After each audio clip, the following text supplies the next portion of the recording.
कल अपना लास्ट है, आज और कल।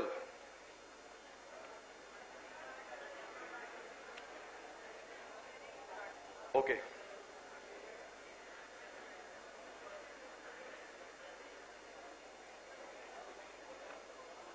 चालू कर दी क्या? चलिए साहब, कहां तक था मेरे को बताना।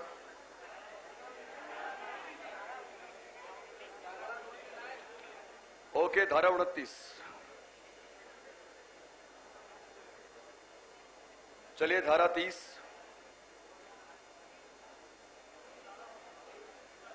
आरटी की धाराएं चल रही हैं, संविधान की धाराएं नहीं है, आरटी की चल रही है। 29 में लिखवाया था।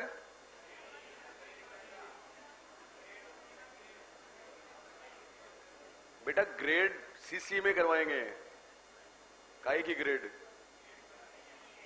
एक मैं आपको फिर बता दूं, आप किसी भी बुक का प्रश्न मेरे से नहीं पूछोगे, ठीक है ना, प्लीज। अब तक आपको यह समझ में नहीं आया तो फिर क्या मतलब है, प्लीज। ओके, धारा 30। धारा 30 में क्या है लिखो। धारा 30, धारा 30 लिख रहे हैं। लेकिन आरंभिक शिक्षा पूर्ण होने तक, आरंभिक शिक्षा पूर्ण होने तक, आरंभिक शिक्षा पूर्ण होने तक कोई भी बोर्ड परीक्षा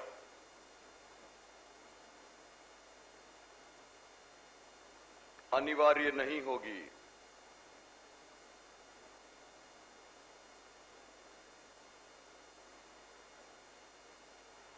आरंभिक शिक्षा पूर्ण होने तक कोई भी बोर्ड परीक्षा अनिवार्य नहीं होगी।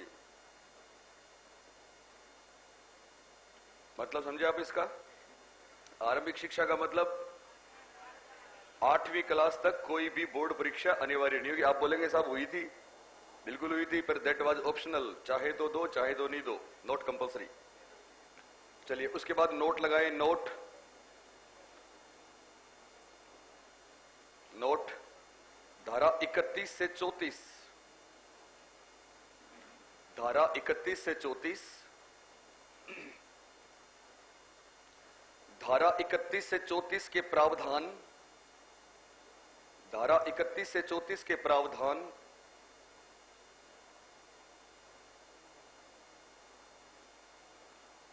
बाल संरक्षण अधिनियम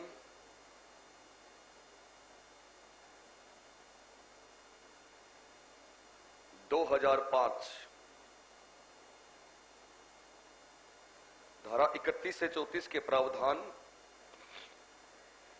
बाल संरक्षण अधिनियम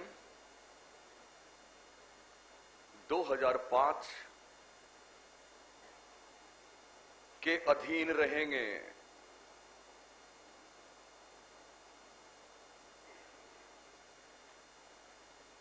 धारा 31 से 34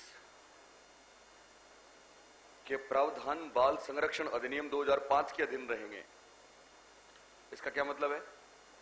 इसका मतलब है बाल संरक्षण अधिनियम 2005 बालकों के बारे में कुछ संरक्षण प्रदान करता है। और ये जो 4 धाराएं हैं, इन 4 धाराओं में क्या है? धारा 31 में मॉनिटरिंग है, धारा 32 में शिकायतों का निवारण है, और 33 और 34 में 2 सलाहकार परिषदों का गठन का जिक्र है। तो ये चारों चीजें होंगी कब? बाल संरक्षण अधिनियम 2005 के आलोक में होंगी। मतलब आप सुपरविजन करेंगे स्कूल में, शिकायतें होंगी, सलाह दी जाएंगी, तो ध्यान रखेंगे कि कहीं बाल संरक्षण अधिनियम 2005 के प्रोविजंस वॉयलेट तो नहीं हो रहे, कहीं इसके प्रावधानों का उल्लंघन तो नहीं हो रहा। ये धारा 31 से 34। तो कुछ खास नहीं है, लिखो अगली धारा। अगली महत्वपूर्ण धारा 38 पे आए सीधे। धारा 38 जो इंपॉर्टेंट है वो मैं आपको लिखा रहा हूं। धारा 38 क्या है लिखिए। धारा 38 है, केंद्र सरकार द्वारा, केंद्र सरकार द्वारा आरटीई लागू करने, केंद्र सरकार द्वारा आरटीई लागू करने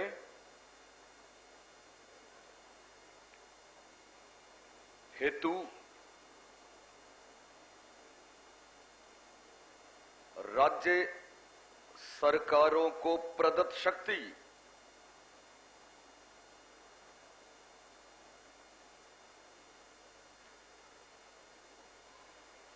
केंद्र सरकार द्वारा आरटीई लागू करने हेतु राज्य सरकारों को प्रदत्त शक्ति, मतलब धारा 38 इंपावर करती है स्टेट गवर्नमेंट को कि वो अपने तरीके से आरटीई को लागू कर दे। तो राजस्थान में भी धारा 38 द्वारा प्रदत्त शक्तियों के तहत आरटीई लागू हुआ था। और आपको बता दें, राजस्थान में आरटीई लागू होने की अधिसूचना 29 मार्च 2011 को आई थी। ओके, तो इस तरह से आरटीई की धाराएं पूरी हो चुकी हैं। आखिरी बात, स्कूल के स्टैंडर्ड हैं, कुछ स्कूल स्टैंडर्ड।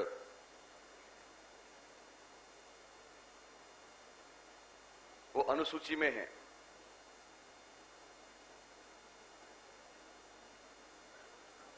स्कूल स्टैंडर्ड अनुसूची में है, बहुत महत्वपूर्ण है और आपको अलग अलग किताबों में अलग अलग मिलेगा। इसमें आप मेरे से मत पूछना, अभी तक आपको यह भी समझ में नहीं आया। मतलब कुछ भी, कोई कुछ भी लिख देगा, आप मेरे को पूछ लोगे उसको? आते ही आपने ऐसा पूछा है मेरे को, है? तेरी बात ही नहीं है बेटा, ये आपकी चॉइस है। मैं जो लिखवा रहा हूं उसको एग्जाम में करोगे या किसी भी बाजारों किताब की चीजें करोगे, ये आपकी चॉइस है। लेकिन कम से कम आप अपनी उस बेवकूफी की वजह से सबका नुकसान तो मत करो। आपको पता है ना, और द टीचर, शिक्षक कौन होता है? सुनिए,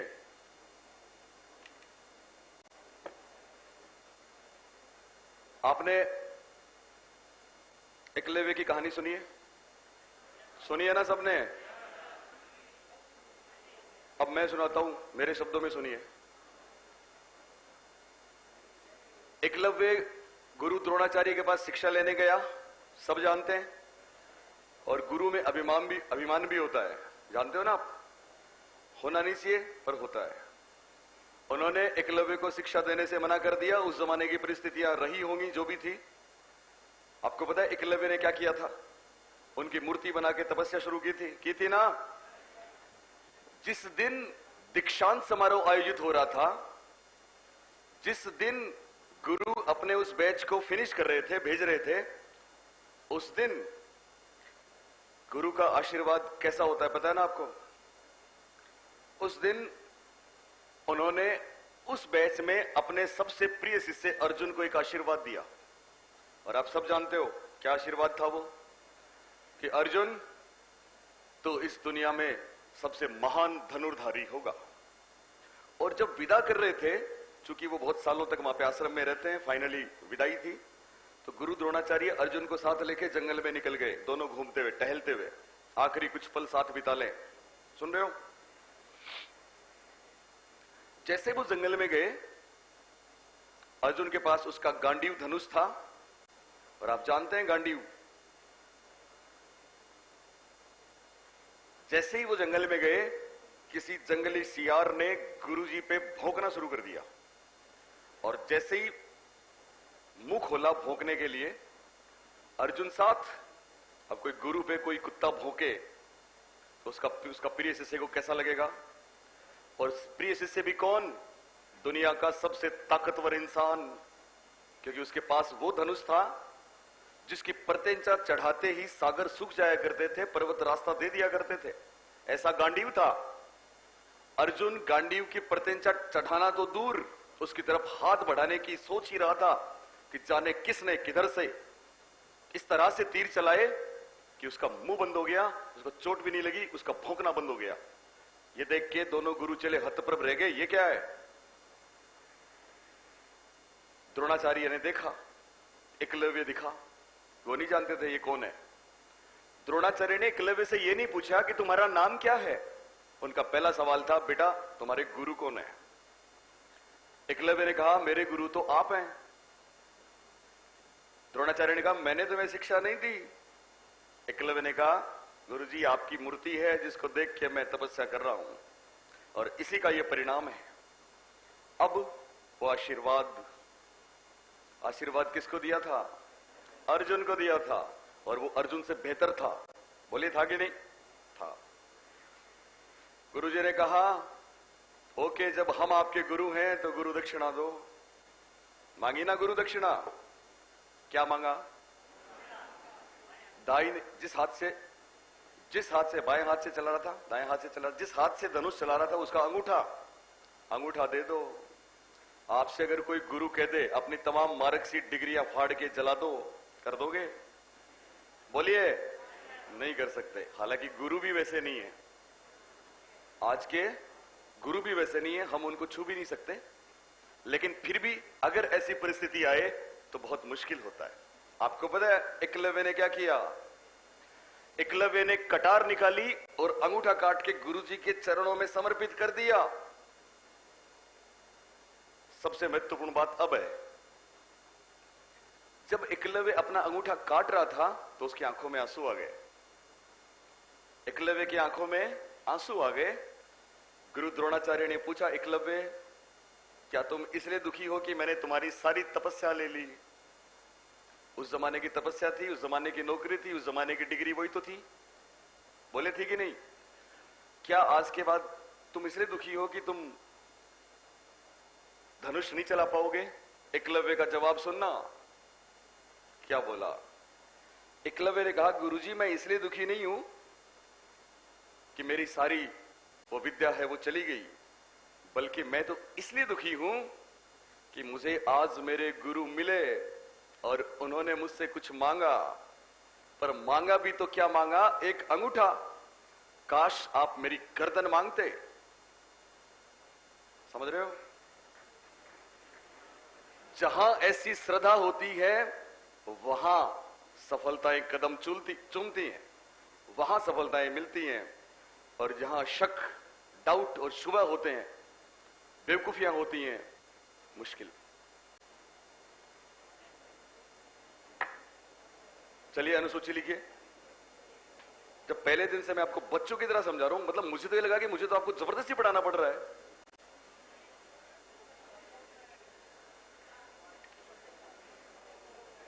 ओके, अनुसूची।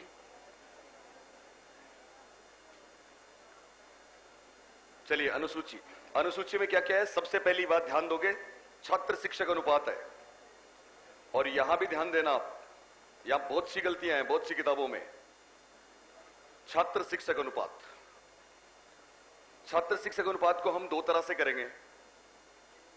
कक्षा 5 से 8 और 6 से 8 और 1 से 5 अलग अलग है। तो पहले आप लिखो कक्षा 1 से 5। आपको पता है कितना है?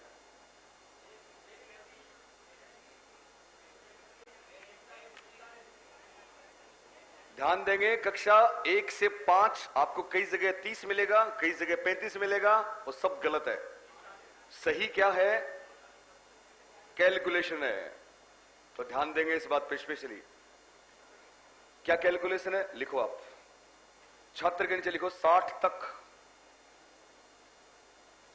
छात्रों की संख्या 60 तक होगी तो शिक्षक होंगे 2। दूसरी बात लिखो 61 से 90, शिक्षक होंगे 3। तीसरी बात लिखो 91 टू 120, 91 से 120 में शिक्षकों की संख्या हो गई 4। और फिर है 121 से 200, शिक्षक होंगे 5। ये कैलकुलेशन है। 60 तक 2, 61 से 90 3, 91 से 120 4, 121 से 200 5।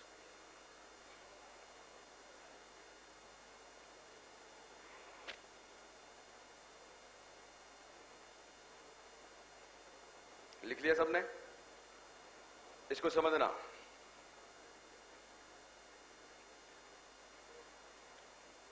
क्या लिखा? 60 तक कितने? 61 से 90 3, 91 से 120 4 और 121 से 205। इसका मतलब क्या है आप मुझे बताएं। अगर किसी 1 से 5वीं तक के स्कूल में 61 बच्चे हैं तो कितने टीचर होंगे? बोलो 3 होंगे। और 60 हैं तो 2 होंगे। और 50 हैं तो, अगर 31 हैं तो, और अगर 29 हैं तो, 29 हैं तो जवाब है 2। जब आपको ये कॉमन सेंस नहीं है कि 60 तक लिखा है, 60 तक लिखा है, इसका मतलब एक भी स्टूडेंट होगा तो 2 टीचर होंगे। कोई भी विद्यालय सिंगल टीचर नहीं हो सकता। बात समझ में आ रही है आपको? पढ़ रहे हो ना आप? 1 30 पढ़ते हो ना? परीक्षा में भी आएगा। आप क्या समझते हो? आप पुराने पेपर उठा के देखना। मैं क्यों इसमें टाइम पता नहीं क्यों बोल रहा हूं। मैं एक ही पेपर में एक ही प्रश्न को 2 जगह दे दिया। पेपर में दिया है, एक जगह दूसरा ऑप्शन सही माना है, दूसरी जगह दूसरा माना है। आप उसको किसी को रेफरेंस दोगे कि सर परीक्षा में आया है? आप जानते हो क्या आरपीएससी हर बार कितने प्रश्न डिलीट करती है? आप जानते हो कितने रिवाइज होते हैं? बात समझ में आ रही है आपको? जब आरपीएससी के पेपर की चीजें रिवाइज हो रही हैं, आपको पता है एनसीईआरटी में गलती होती है, जानते हो? बोर्ड की किताब में गलती होती है, जानते हो? जब वो चीजें ऑथेंटिक नहीं है तो एक 50 रुपए की किताब ऑथेंटिक मान ली आपने और आप मेरे को दिखा रहे हो उसको।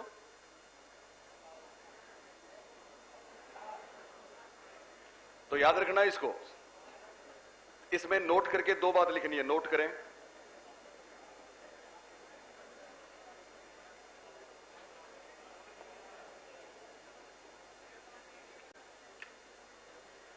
चलिए नोट करके 2 बातें लिखे। कौन सी क्लास तक की बात कर रहे थे हम? 1 से 5वीं तक की बात कर रहे थे।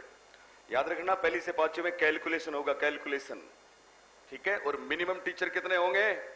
2 होंगे, चाहे एक विद्यार्थी हो चाहे 59-60 विद्यार्थी हो। नोट में 2 बातें लिखनी है आपको। पहली बात लिखें, पहली बात है छात्रों की संख्या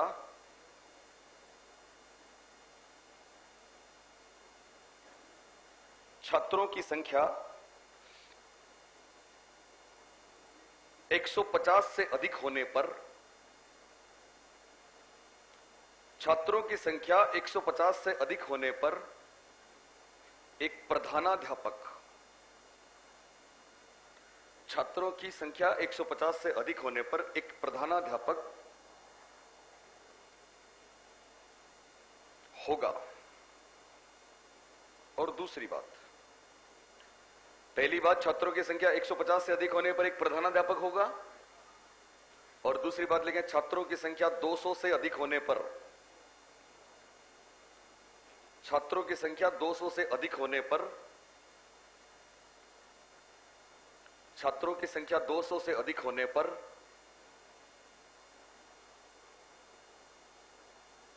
छात्र शिक्षक अनुपात 40:1 से अधिक नहीं होगा।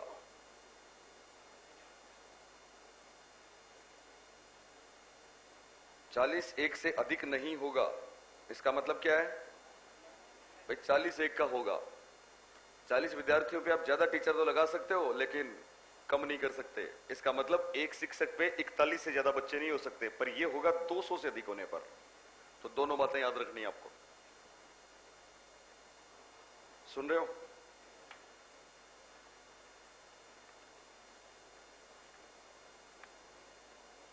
परीक्षा में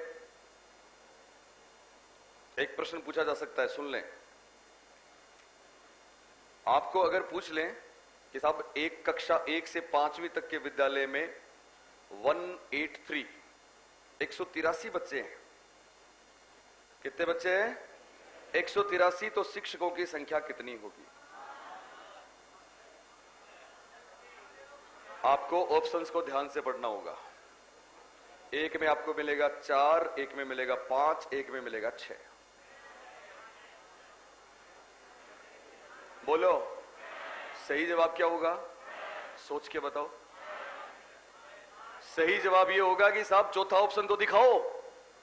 वोट 6। चौथा ऑप्शन देखना, अगर चौथे ऑप्शन में ये मिले, क्या मिले, 183 है, तो इसका मतलब टीचर कितने हो गए, बोलिए हुए कि नहीं। और ये नोट क्या बोलता है, 150 से ऊपर हो गए, इसलिए एक हेडमास्टर हुआ कि नहीं हुआ, हुआ ना।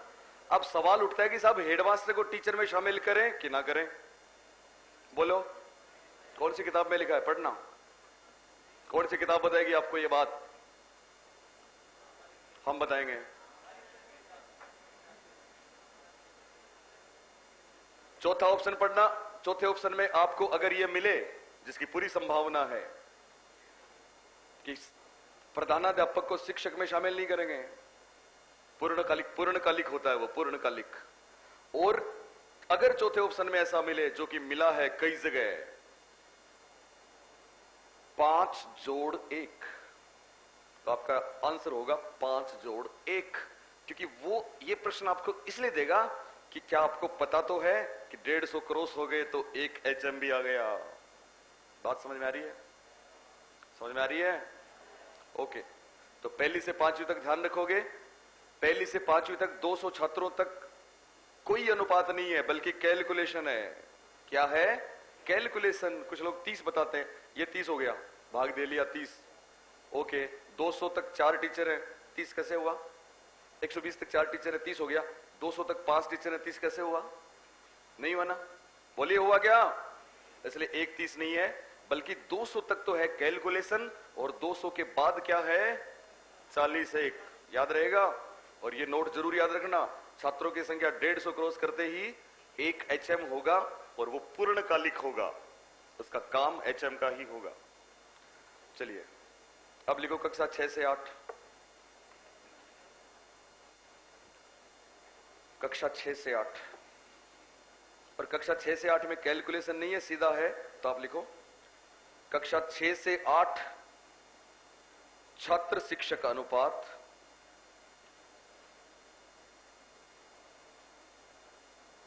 बोलिए कितना,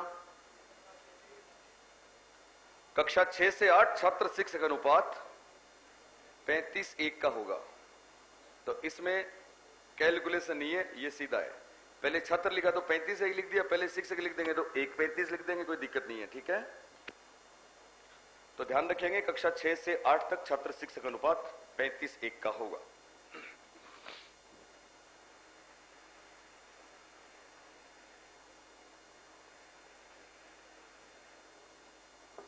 बात समझ में आ रही है आपको, यहां नोट करके लिखो, आप नोट करके लिखें एक बात। 6 से 8 की बात चल रही है, ठीक है ना। छात्रों की संख्या, ये 6 से 8 की बात चल रही है, ध्यान रखना। छात्रों की संख्या 100 से अधिक होने पर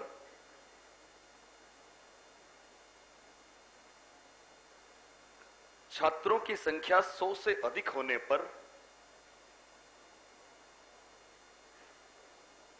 एक प्रधानाध्यापक होगा, वहां 150, यहां पे 100। 100 से अधिक होने पर एक प्रधानाध्यापक होगा, तथा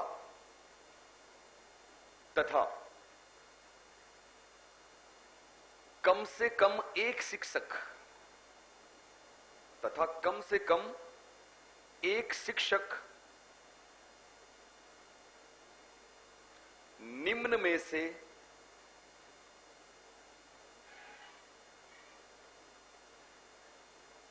प्रत्येक विषय का ओब्लिक प्रति कक्षा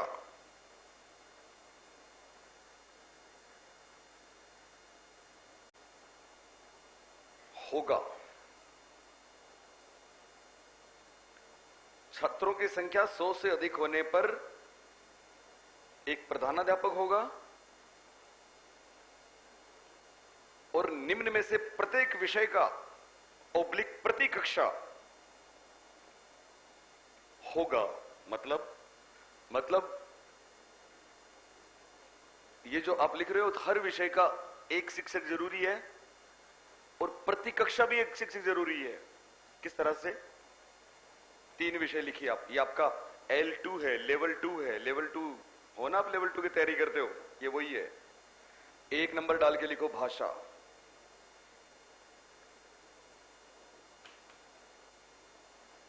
एक नंबर डाल के लिखिए भाषा। ध्यान दोगे, ये भाषा है, हिंदी नहीं है, संस्कृत नहीं है, अंग्रेजी नहीं है, भाषा है। 2 नंबर पे गणित व विज्ञान।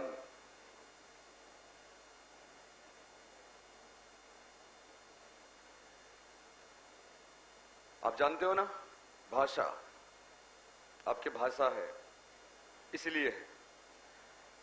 पिछली बार बहुत सी स्कूलें ऐसी हैं, मैं आपको बताऊं, जहां पे भाषा का कोई टीचर ही नहीं था। आप मुझे बताएंगे हिंदी और संस्कृत एक ही टीचर पढ़ाएगा कि अलग अलग? बोलो, अलग अलग। अंग्रेजी हिंदी एक ही पढ़ाएगा कि अलग अलग? अलग अलग। तो जिस स्कूल में ना हिंदी का था ना संस्कृत का था, कहीं पे ना उर्दू का था ना पंजाबी का था, एक टीचर लगाया, खाना पूर्ति हो गई। बात समझ रहे हो? क्योंकि आरटी का प्रोविजन है, इसका उल्लंघन नहीं हुआ। भाषा का एक टीचर होना चाहिए साहब, और प्रति कक्षा के हिसाब से उन्होंने खाना पूर्ति कर दी। गणित व विज्ञान, बोलिए छठी 7वीं 8वीं की बात करें तो साइंस और मैथ के टीचर अलग अलग होने चाहिए कि एक ही? अलग अलग ही होने चाहिए, लेकिन एक टीचर इसीलिए एक लगाते हैं। विज्ञान वाले को बोलते हैं आपको गणित पढ़ानी पड़ेगी। बात समझ में आ रही है? आ रही है? क्योंकि आरटी का प्रोविजन है। अगर गणित और विज्ञान अलग अलग लिखा जाता तो हर स्कूल में गणित और विज्ञान का अलग अलग शिक्षक लगाते, और बाकी जो भी बच गए ना, चाहे आपके फाइन आर्ट हो, चाहे आपके होम साइंस हो, चाहे आपके कुछ और हो, सबको मिला के एसएस। तो तीसरा विषय है सामाजिक विज्ञान।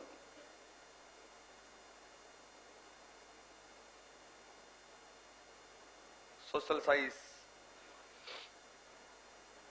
बात समझ में आ रही है आपको? चलिए, तो 6 से 8 2 चीजें याद रखनी है। एक तो अनुपात कितना 35:1 का होगा, दूसरी हेडमास्टर कितने छात्रों पे 100 क्रॉस करते ही, और तीसरी बात 3 विषय हैं जिनमें प्रति कक्षा प्रति विषय एक शिक्षक होगा। पहला विषय कौन सा? भाषा, दूसरा गणित विज्ञान, और तीसरा सामाजिक विज्ञान। ओके, अब आरटी की आखिरी बात बचती है।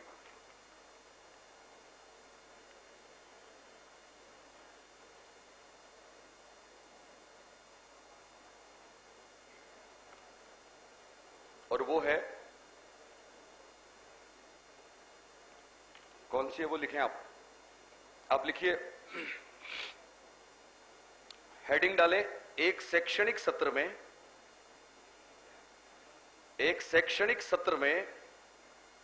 न्यूनतम एक शैक्षणिक सत्र में न्यूनतम एक शैक्षणिक सत्र में न्यूनतम, यहां पे लिखो कार्य दिवस, वर्किंग डेज, और यहां पे लिखो कार्य घंटे, वर्किंग आवर्स। ये वर्किंग डेज हैं, कितने दिन कम से कम स्कूल जाना है, और ये कार्य घंटे हैं, कितने घंटे कम से कम पढ़ाना है। न्यूनतम लिखा है ना ऊपर, तो इसमें भी कक्षा 1 से 5 और 6 से 8।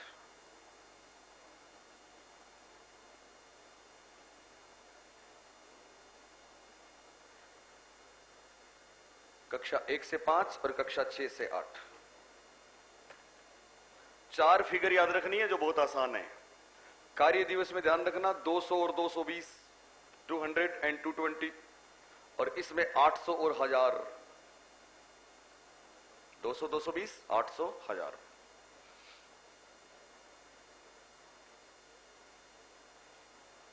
पहली से 5वीं तक कार्य घंटे तो होंगे 800 और कार्य दिवस होंगे 200। छठी से 8 तक कार्य घंटे होंगे 1000 और वर्किंग डेज होंगे 220। ये 4 बातें याद रखना।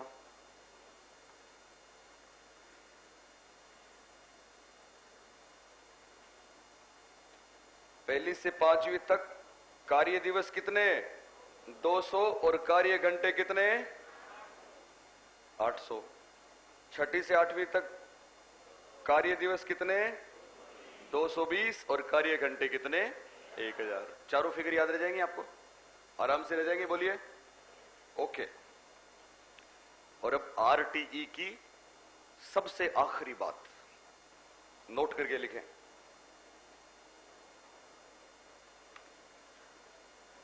नोट करके लिखिए। प्रति सप्ताह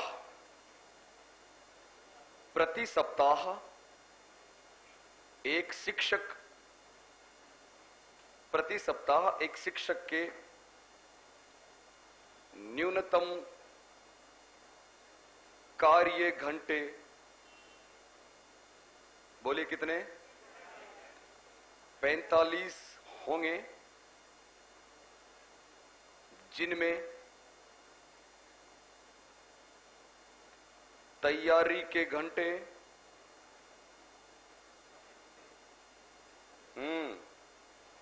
शामिल होंगे। क्या बात है। 45 कितने होंगे? 45 होंगे, जिनमें तैयारी के घंटे शामिल होंगे। पिछली बार फर्स्ट ग्रेड में प्रश्न आया था, सुनना। क्या प्रश्न पूछा गया था फर्स्ट ग्रेड में? सुनना कि साहब एक शिक्षक के प्रति सप्ताह, अच्छा, लोगों ने तो ओरिजिनल आरटी हर स्कूल के हेडमास्टर के पास है, ओरिजिनल। उसकी एक एक लफ्ज, एक एक बात हमने आपको बताने की कोशिश की है, लेकिन किताबों में छापने वालों ने पर डे के घंटे छाप दिए, कैलकुलेशन करके, जोड़ भाग करके। उसमें उल्लेख ही नहीं है। जिस तरह से आप कैलकुलेशन करो ना, 60 पे 2 तो 30 पे 1, वैसा। इसलिए देखो, मैं आपको एक बात बताऊं, ध्यान देना। कोचिंग आपको वो बताती है, शिक्षक आपको वो बताता है जो आपका सबसे ज्यादा फायदा करे। मैं ही नहीं, सबकी ये कोशिश रहती है। क्योंकि आप जब आए हो तो आपने सुना है ना, बहुत बार सुना होगा कि साहब कोचिंग आपको ये नहीं बताती कि क्या पढ़ना है, बल्कि ये बताती है क्या छोड़ना है। सुना है ये आपने कई बार? क्या छोड़ना है, यही तो समझना है। आप बताओ मेरे को, पता नहीं क्या क्या है मार्केट में, है ना? तो आप उसमें उलझे रहोगे तो कितना टाइम वेस्ट होगा, कितनी फालतू की चीजें होंगी। और ऊपर से गलत पढ़ लिया तो कितना नुकसान हो सकता है, जानते हो? ये उनसे पूछना जो 2 या 3 बार परीक्षाएं दे चुके हैं और हर बार 1 नंबर 1 प्रश्न के कारण से रह जाते हैं। उनसे पूछना।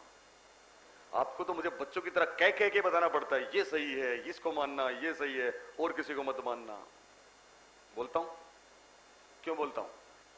क्या जरूरत थी सृजनात्मकता के चरण बताने की मुझे? क्यों बताए? साइकोलॉजी में अनंत है, हर सब्जेक्ट में अनंत है। आपको वो साधारण बातें जो बहुत आपने सुनी है, सिंपल हैं, उनके बारे में लिखाओ 10 लाइन, सर बहुत अच्छे हैं। चलिए, क्या प्रश्न आया था सुनना। प्रश्न ये पूछा गया था, एक शिक्षक के एक सप्ताह में मिनिमम कार्य घंटे कितने होंगे? और वहां पे ऑप्शंस देखना आप। एक ऑप्शन में था 45 और एक ऑप्शन में था 45 प्लस तैयारी के घंटे। इस पे बहुत विवाद हुआ था साहब। एक ऑप्शन था 45 और एक था 45 प्लस तैयारी के घंटे। बोलिए, आप पहले ऑप्शन के साथ जाएंगे या दूसरे के साथ? पहले कि दूसरे? बोलो, पहले के साथ क्यों जाओगे? बिल्कुल, क्योंकि ये जो बात लिखी है ना, ये इसमें है। अगर आप प्लस करते हो, इसका मतलब तैयारी वाले घंटे होंगे अलग, इसलिए राइट आंसर होगा पहला। ओके, चलो साहब, तो आरटी पूरा है। अब करते हैं एनसीएफ 2005। एनसीएफ 2005।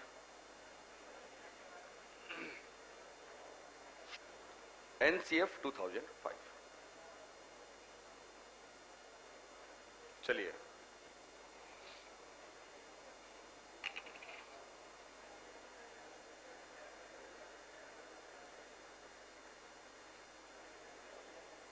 एनसीएफ 2005 में जो खास बातें हैं उनको हम करेंगे। चलिए, एनसीएम 2005 आप जानते हैं एनसीएफ एन से क्या बनता है?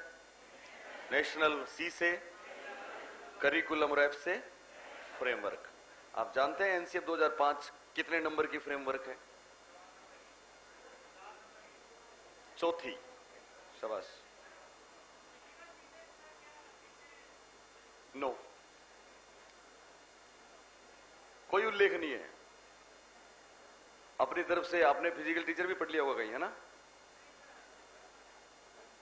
जिनका उल्लेख नहीं है हम उनकी बातें नहीं करेंगे। बात समझ में आ रही है आपको?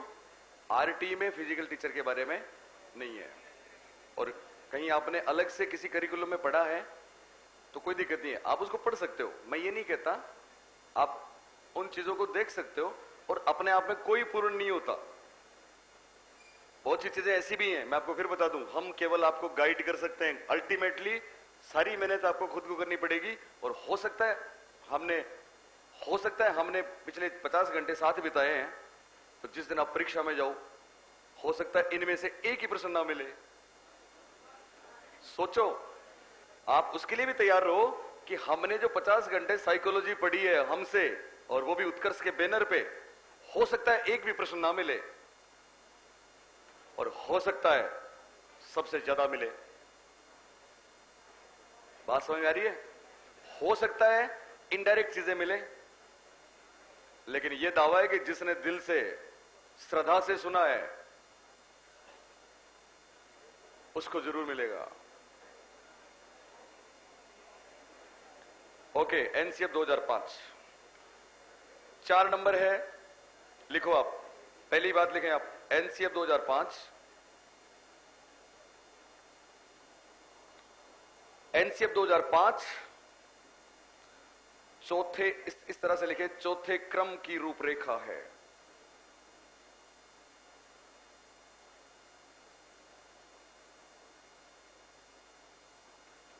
एनसीएफ 2005 चौथे क्रम की रूपरेखा है। और नीचे लिख दो, प्रथम 1975,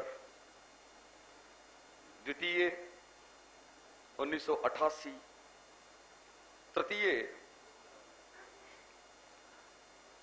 2000, और 2000 वाला था एनसीएफएसई 2000।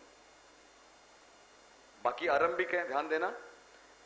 2000 वाला एसईएस से बनता है सेकेंडरी, और ई से बनता है एजुकेशन।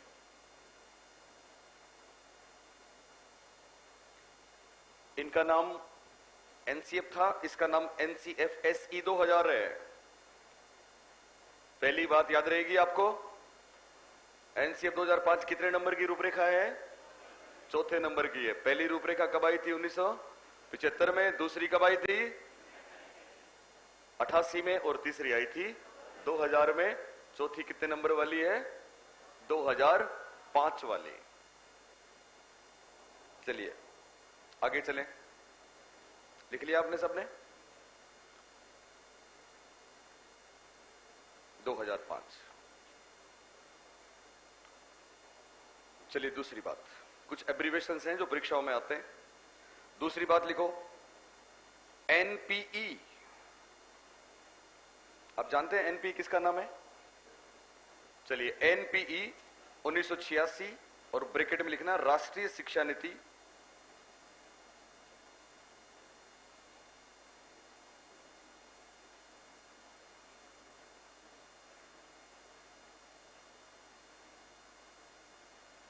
ब्रैकेट बंद। एनपीई 1986, एनपी है नेशनल पॉलिसी ऑफ एजुकेशन। तो नेशनल पॉलिसी ऑफ एजुकेशन को शॉर्ट में क्या बोल देंगे? एनपीई 1986। अगर आपको यह प्रश्न पूछ लें भारत में पहली शिक्षा नीति कब आई, तो आप बोलोगे 1968। पहली शिक्षा नीति आई थी 1968 में, लेकिन राष्ट्रीय शिक्षा नीति के नाम से प्रसिद्ध है 1986, और आपको पता है भारत की तीसरी शिक्षा नीति बन रही है 2019। तो याद रखेंगे एनपीई 1986, शॉर्ट में एनपी बोलते हैं, ब्रैकेट में राष्ट्रीय शिक्षा नीति 1986 में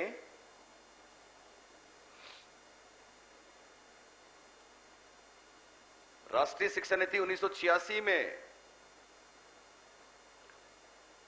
पाठ्यचर्या को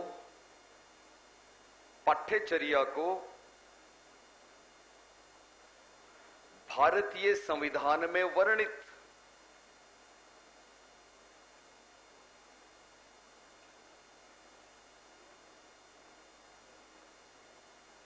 एनपीई 1986, राष्ट्रीय शिक्षा नीति 1986 में पाठ्यचर्या को भारतीय संविधान में वर्णित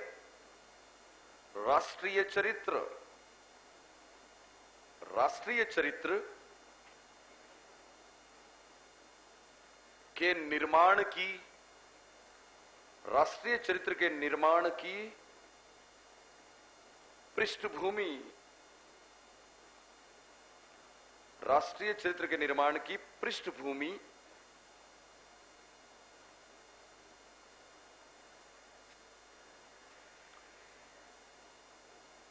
एनपीई 1986 या राष्ट्रीय शिक्षा नीति 1986 में पाठ्यचर्या को भारतीय संविधान में वर्णित राष्ट्रीय चरित्र के निर्माण की पृष्ठभूमि तैयार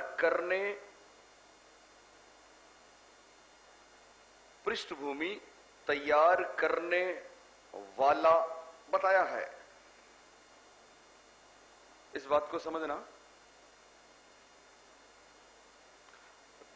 राष्ट्रीय चरित्र के निर्माण की पृष्ठभूमि तैयार करने वाला बताया है एनसीएफ 2005 को। मतलब हमारे संविधान में एक मूल भावना है कि साहब बच्चे जब पढ़ें तो उनमें नेशनल कैरेक्टर डेवलप कर दें, देशभक्ति तो होनी चाहिए ना। बोलिए, सबसे पहले देश, सबसे पहले कंट्री। तो हमें अपने देश के प्रति राष्ट्रभक्ति की भावना रखनी चाहिए, और ये बहुत बड़ी बात है। बोलिए, है कि नहीं, है ना। और इस बहुत बड़ी बात के लिए एक महती जिम्मेदारी दी गई है राष्ट्रीय पाठ्यचर्या को। मतलब राष्ट्रीय चरित्र के निर्माण वाला महत्वपूर्ण काम करने की जिम्मेदारी किसको?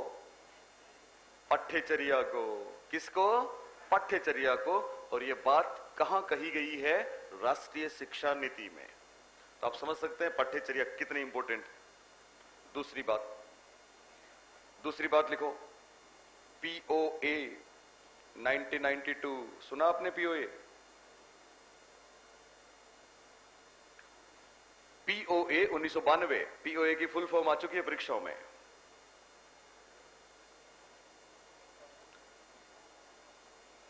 चलिए फुल फॉर्म लिखो, आप ब्रैकेट में फुल फॉर्म लिखें, program of action. Program of action bracket बंद।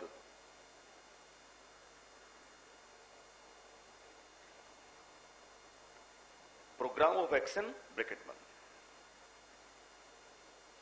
क्या है पीओए? सुने, राष्ट्रीय शिक्षा नीति के प्रावधानों का क्रियान्वयन करने और लागू करने के लिए एक कार्य योजना 1992 में तैयार की गई थी।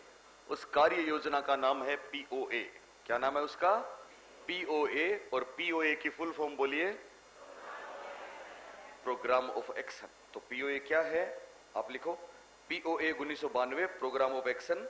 इसमें आप लिखें, राष्ट्रीय शिक्षा नीति के प्रावधानों का क्रियान्वयन, राष्ट्रीय शिक्षा नीति 1986 के प्रावधानों का क्रियान्वयन,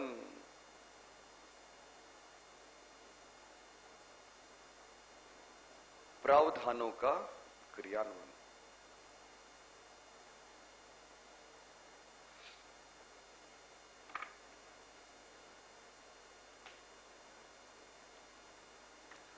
सबसे पहली बात याद रखनी है,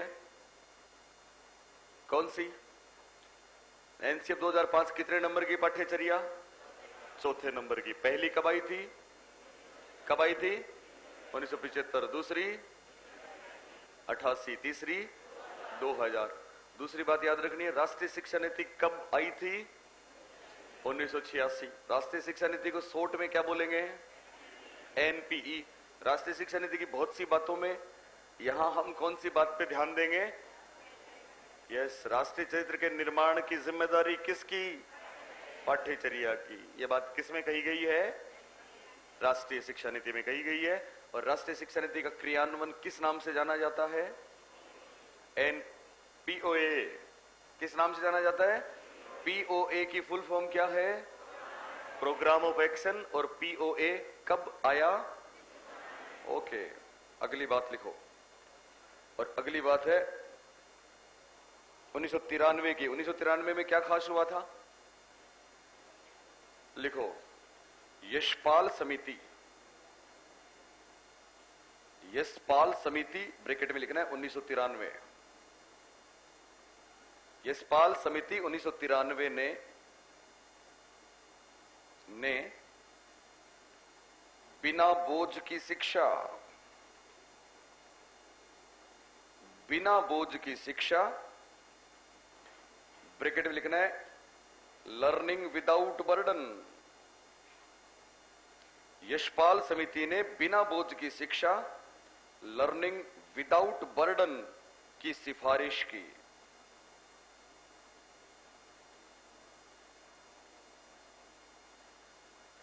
यशपाल समिति ने बिना बोझ की शिक्षा लर्निंग विदाउट बर्डन की सिफारिश की।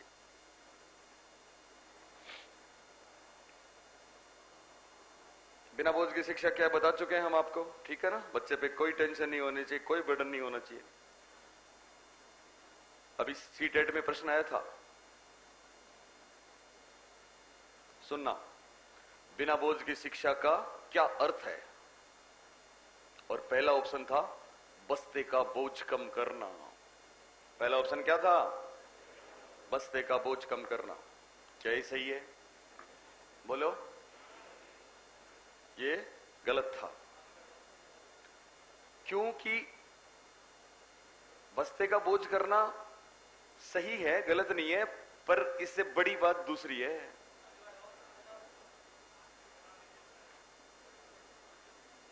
बड़ी बात क्या है? बड़ी बात क्या है? बड़ी बात इतनी है, एक तो है शारीरिक, एक है मानसिक। ठीक है? तो शारीरिक ज्यादा इंपॉर्टेंट है कि मानसिक? तो उसमें जहां भी आपको ऐसा मिले कि साहब मानसिक रूप से उसको चिंता मुक्त कर देना, आपका आंसर होगा वो। क्योंकि बाकी ऑप्शंस में आपको मिलेगा होमवर्क का टेंशन, बस्ते का बोझ कम करना, स्कूल की औपचारिक टाइम टेबल को फ्लेक्सिबल बना देना। बात समझ आ रही है? तो इसको ध्यान रखोगे आप। लर्निंग विदाउट बर्डन पे बहुत प्रश्न आए हैं और जरूर प्रश्न आएगा। क्या ध्यान रखना है? लर्निंग विदाउट बर्डन की संस्तुति किसने की? यशपाल ने। कब की? 1993 में। चौथी बात, अगली बात आप लिखो, NCFSE 2000। प्रोफेसर यशपाल ने रिपोर्ट दी, उसके बाद यहां भी प्रोफेसर यशपाल ने काम किया, और उसके बाद NCF 2005 के अध्यक्ष भी प्रोफेसर यशपाल है। तो कैसे लिखेंगे आप इसको? लिखो NCFSE 2000 की समीक्षा के लिए, NCFSE 2000 की समीक्षा के लिए NCFSE 2000 की समीक्षा के लिए गठित यशपाल समिति, वापस यशपाल समिति, यशपाल समिति के अलावा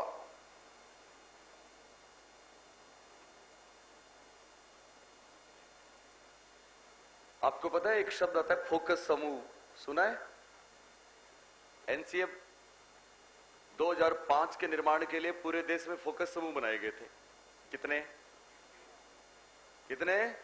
21। NCFSE लिखिए आप ये बात, 2000 की समीक्षा के लिए गठित यशपाल समिति के अलावा 21 फोकस समूहों, 21 फोकस समूहों,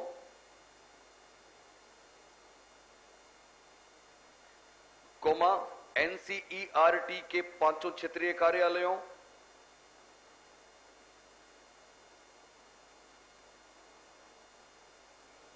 कोमा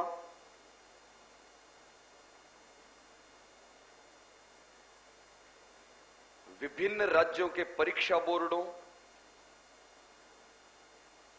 विभिन्न राज्यों के परीक्षा बोर्डों, परीक्षा बोर्ड समझते ना, Rajasthan board, CBSE board, CBSE board, Haryana board, Delhi board, Bihar board. तो फोकस समूह एनसीईआरटी के 5 क्षेत्रीय कार्यालयों, विभिन्न राज्यों के परीक्षा बोर्डों, शिक्षा सचिवों, शिक्षा सचिवों,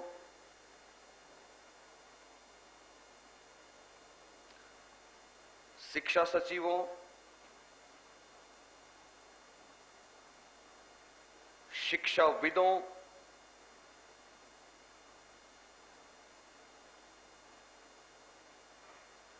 तथा आम जनता, तथा आम जनता से, आम जनता से विस्तृत विचार विमर्श करने के बाद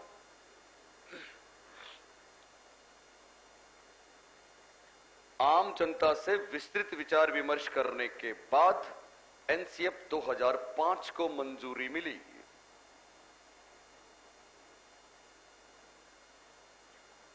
आम जनता से विस्तृत विचार विमर्श करने के बाद एनसीएफ 2005 को क्या मिली? मंजूरी मिली।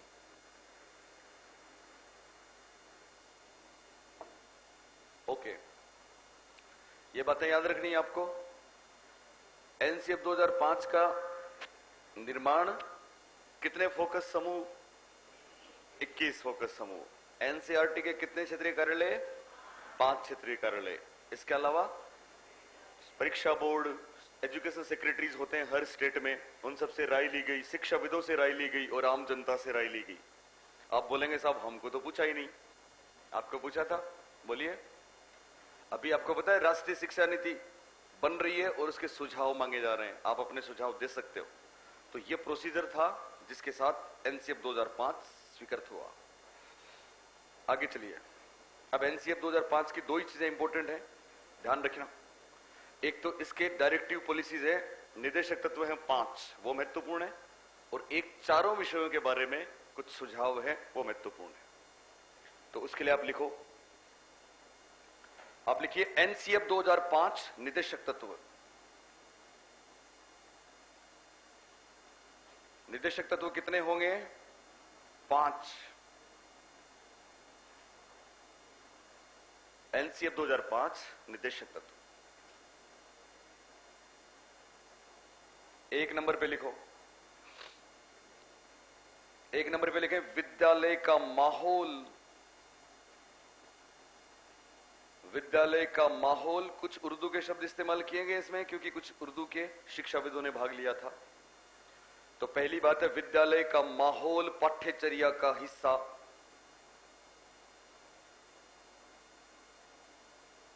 विद्यालय का माहौल पाठ्यचर्या का हिस्सा माना जाए।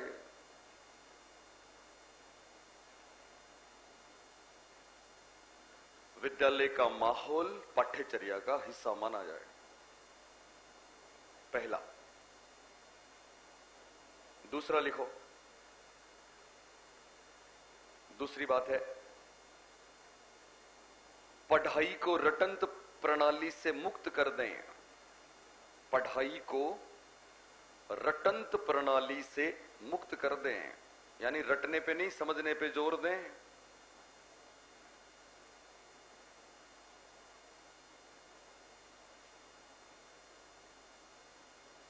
तीसरा, परीक्षा को कक्षा की गतिविधियों से जोड़ दें।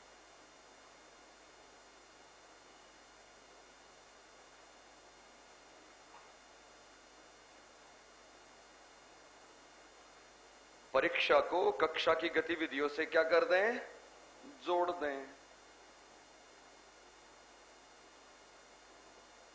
चौथा,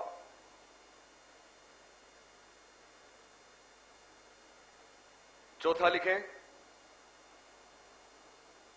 छात्रों को चहुमुखी विकास के अवसर दें।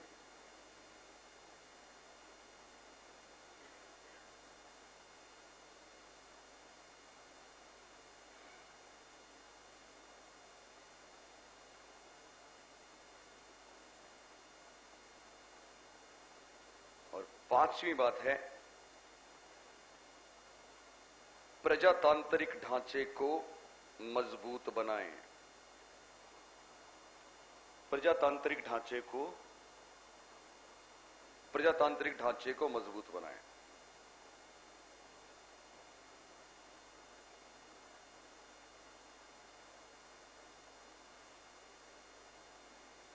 ये 5 बातें हैं, आपको विकल्पों में मिलते हैं, अक्सर पूछ लेंगे कौन सा एनसीएफ 2005 का निर्देशक तत्व नहीं है। 3 इसमें से आएंगे, एक कोई और दे देंगे, वो आपका आंसर हो जाएगा। आप समझ रहे हो? एनसीएफ 2005 के निर्देशक तत्व कितने? 5। पहला बोलो कौन सा? विद्यालय का माहौल पाठ्यचर्या का हिस्सा हो। दूसरा, पढ़ाई को रटंत प्रणाली से मुक्त कर दें। तीसरा,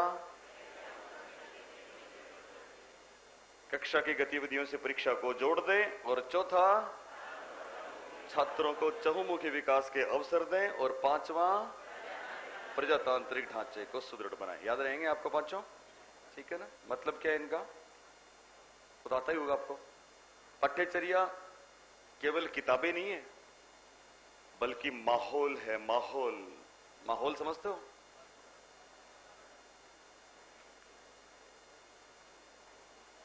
विद्यालय का माहौल, आपके विद्यालय के कैचमेंट एरिया में जो भी गतिविधियां होती हैं, बच्चों को उनमें भेजें, वो सिखाएं।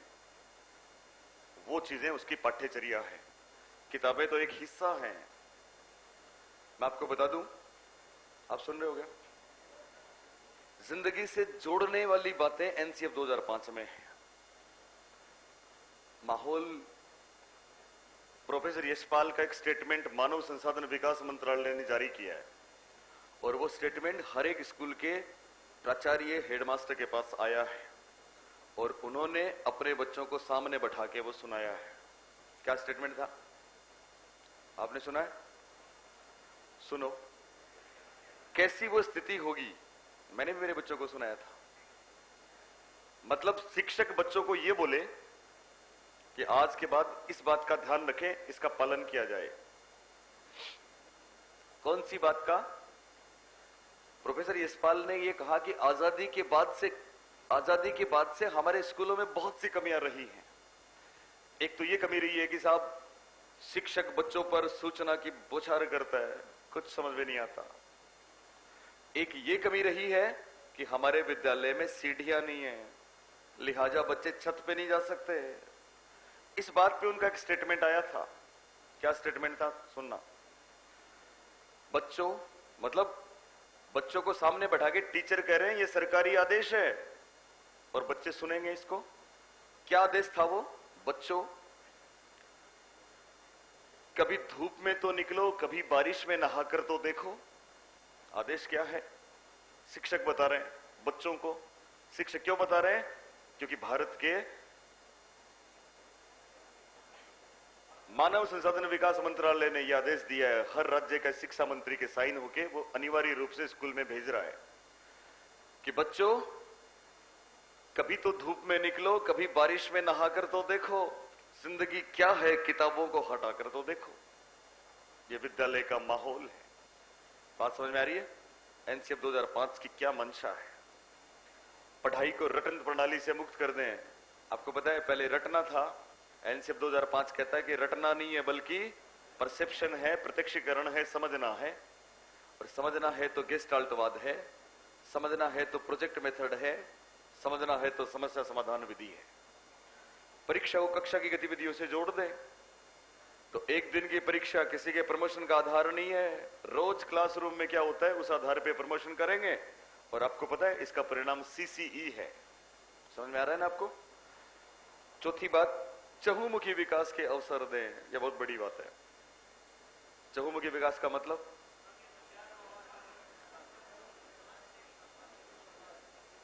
आपको याद है? आप स्कूल में पढ़ते थे, स्कूल की बातें याद हैं? छठी क्लास में, चौथी में, आठवीं में, बोर्ड क्लासेस में,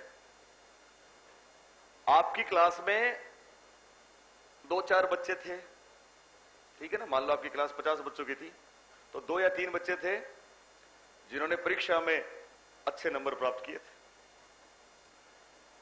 आपको यह लगा था अगर आप उनमें नहीं थे तो, या हम सबको यह लगा था सब जिंदगी तो इनकी है, क्योंकि हर जगह वही आगे थे, गुरुजी उन्हीं से बात करते थे, वो जैसा कहते थे बाकी सिर हिलाते थे पीछे पीछे, वो कोई भी एप्लीकेशन लिख देते थे सब साइन करते थे बिना आंख बंद करके।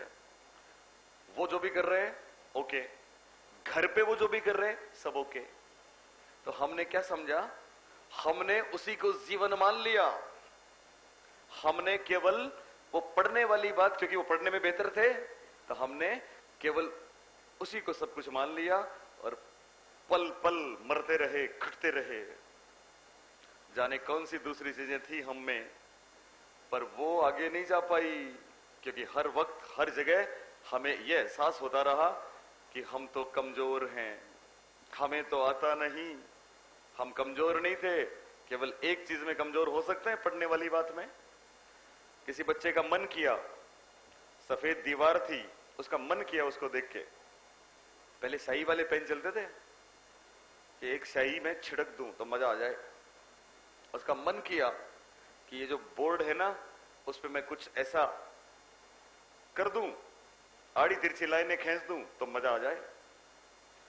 एक दिन उसने कर दिया, उसने कर दिया तो उसको इतनी मार पड़ी, स्कूल में भी, घर में भी, जिंदगी में उसने सोचा भी नहीं, उसके दिमाग में बातें आती रही, मैं करूं करूं, लेकिन नहीं कर पाया।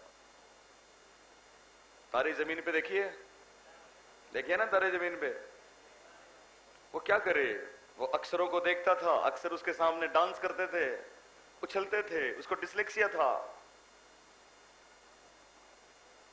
पढ़ना क्या है, पढ़ाई को वो पे पढ़ लेता, फिर ई पढ़ लेता, क्योंकि ई पहले दिख जाता, बीच वाला बाद में दिखता, लिखता तो पहले वो लिखा जाता। डिसलेक्सिया था ना? हर कोई उसको कहता था बेवकूफ, कमजोर, कमजोर, नहीं कर सकता। तो उसने घर वालों से बात करने भी छोड़ दी, क्या करे वो, किसको बोले, क्योंकि उसने सब कुछ उसी को मान लिया था। अकेला बैठ के अपनी भावनाओं को लिखने लगता, कोई आता तो फाड़ देता, क्योंकि मैं कमजोर हूं, मैं कमजोर हूं। उसको मिला एक टीचर, मिला ना, उस टीचर ने उसको समझा, उस टीचर ने उन चीजों को उभार दिया, और फिर पता है क्या हुआ था, टॉप किया था उसने, और फिर पढ़ने में भी टॉप किया था उसने।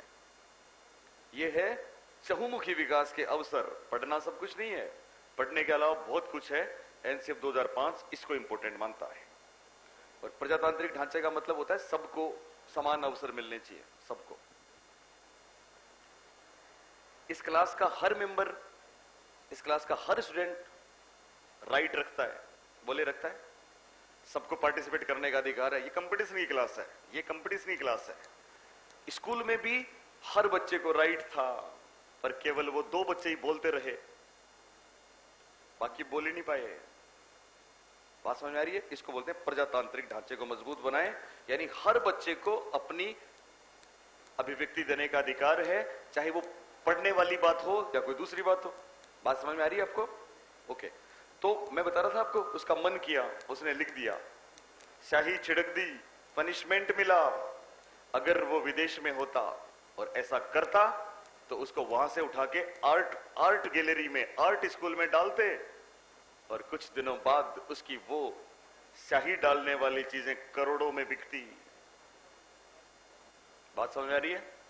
तो चहुमुखी विकास का ये मतलब। ओके, एनसीएफ 2005 के निर्देशक तत्व 5।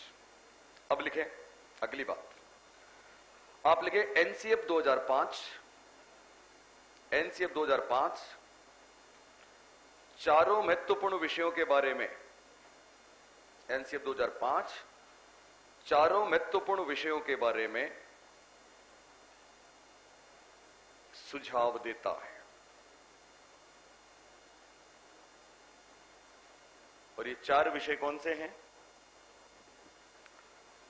4 विषय हैं। एक तो है भाषा, दूसरा है गणित, तीसरा है सामान्य विज्ञान और चौथा है सामाजिक विज्ञान।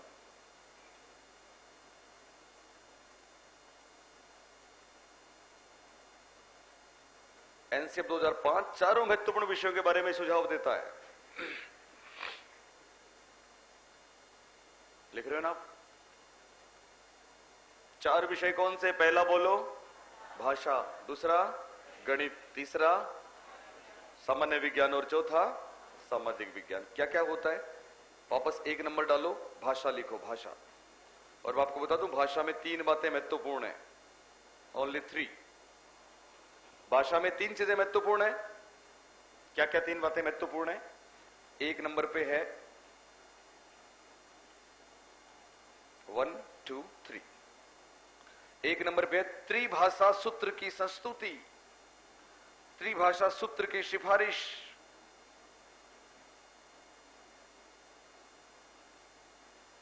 एनसीएफ 2005 भाषा में कौन से सूत्र की सिफारिश करता है?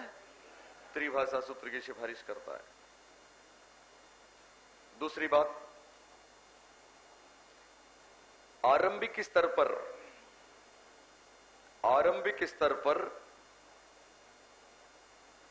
LSRW का विकास। पहली बात त्रिभाषा सूत्र की संस्तुति, दूसरी बात आरंभिक स्तर पर LSRW का विकास। LSRW भाषा के 4 कौशल होते हैं, इनके बारे में आप जानते हो। L से लिसनिंग, L से क्या बना? लिसनिंग, S से स्पीकिंग, R से रीडिंग और W से राइटिंग। यानी पहले होगा सुनना, फिर बोलना, फिर पढ़ना और फिर लिखना। तीसरी बात लिखो, पढ़ने पर बल। पढ़ने पर बल। पढ़ने पर बल का मतलब क्या हुआ? पढ़ने पर बल का मतलब हुआ, पढ़ने का मतलब है रीडिंग। क्या मतलब है? रीडिंग। तो ब्रैकेट में लिखोगे रीडिंग। यानी भाषा में आपने आरंभिक लेवल पे ये 3 काम करने हैं। कितने काम करने हैं? 3। बच्चों को पढ़ना सिखा दें, फ्लुएंटली पढ़ना आ जाए उनको, हिंदी पढ़ना आ जाए उनको, गणित पढ़ना आ जाए, इंग्लिश पढ़ना आ जाए, चारों मूलभूत चीजें उनको आ जाएं और त्रिभाषा सूत्र लागू करें। त्रिभाषा सूत्र क्या होता है? सुनो, त्रिभाषा सूत्र में 3 बातें। बेसिकली कोठारी कमीशन ने कभी बोला था, एनसीएफ 2005 त्रिभाषा सूत्र की संस्तुति करता है और त्रिभाषा सूत्र में 3 चीजें हैं साहब। क्या 3 चीजें हैं? सुन लेना। पहली बात तो ये दी है कि साहब बच्चों को मातृभाषा के साथ साथ आदिवासी भाषा में शिक्षा दी जाए। कौन सी भाषा में? आदिवासी। आदिवासी भाषा का मतलब क्या है? आदिवासी भाषा का मतलब है कि साहब मातृभाषा ठीक है हिंदी, आदिवासी भाषा का मतलब है उनकी लोकल भाषा, उनकी लोकल लैंग्वेज। क्यों करें ऐसा? समझ में तो तभी आएगा। उनको समझ में नहीं आए तो आप हिंदी में पढ़ाते रहो, क्या मतलब है? तो समझना जरूरी है, इसलिए खुद की भाषा जरूरी है। उसको बोला था, उसको नाम दिया गया आदिवासी भाषा। तो पहली बात त्रिभाषा सूत्र की आपको ध्यान रखनी है, मातृभाषा के साथ साथ कौन सी भाषा का प्रयोग करें? आदिवासी भाषा उसमें लिखा है, लेकिन आदिवासी भाषा का मतलब उनकी खुद की भाषा, खुद की। दूसरी बात त्रिभाषा सूत्र में है अंग्रेजी। अंग्रेजी पहली क्लास से ही कंपलसरी। आप जाओगे स्कूल में, आप में से जो जाएंगे तो आप देखोगे कि साहब पहली क्लास में ही अंग्रेजी कंपलसरी है। हिंदी, गणित और इंग्लिश पहली दूसरी क्लास में ये होगा, ईवीएस आएगा बाद में। तीसरी बात बहुभाषिक प्रवीणता। इनके अलावा भी कोई लैंग्वेज बच्चों को सिखाएं ताकि वो नेशनल कैरेक्टर को समझ ले। ये त्रिभाषा सूत्र है। तो भाषा में कितनी बात याद रखोगे? 3। पहली कौन सी? कौन सा सूत्र? त्रिभाषा सूत्र। दूसरी आरंभिक स्तर पर दूसरी बात है LSRW का विकास। किसका विकास? LSRW का विकास। और तीसरी बात किस पर बल? रीडिंग पर बल। आपको मैं बता दूं, अभी रीडिंग कैंपेन चला था, अभी बंद है। रीडिंग कैंपेन में हर स्कूल में बच्चों को ग्रेडिंग दी गई थी, ABCDE, और हर बच्चे को अपग्रेड करना होता था। वो इसी आधार पे था कि बच्चों को पढ़ना सिखा दे। पढ़ने का मतलब स्टडी नहीं है, बल्कि क्या है? रीडिंग है। तो भाषा की ये 3 बातें आपको याद रखनी है। ओके। भाषा के बाद दूसरा विषय कौन सा था? गणित। तो 2 नंबर पे लिखो गणित।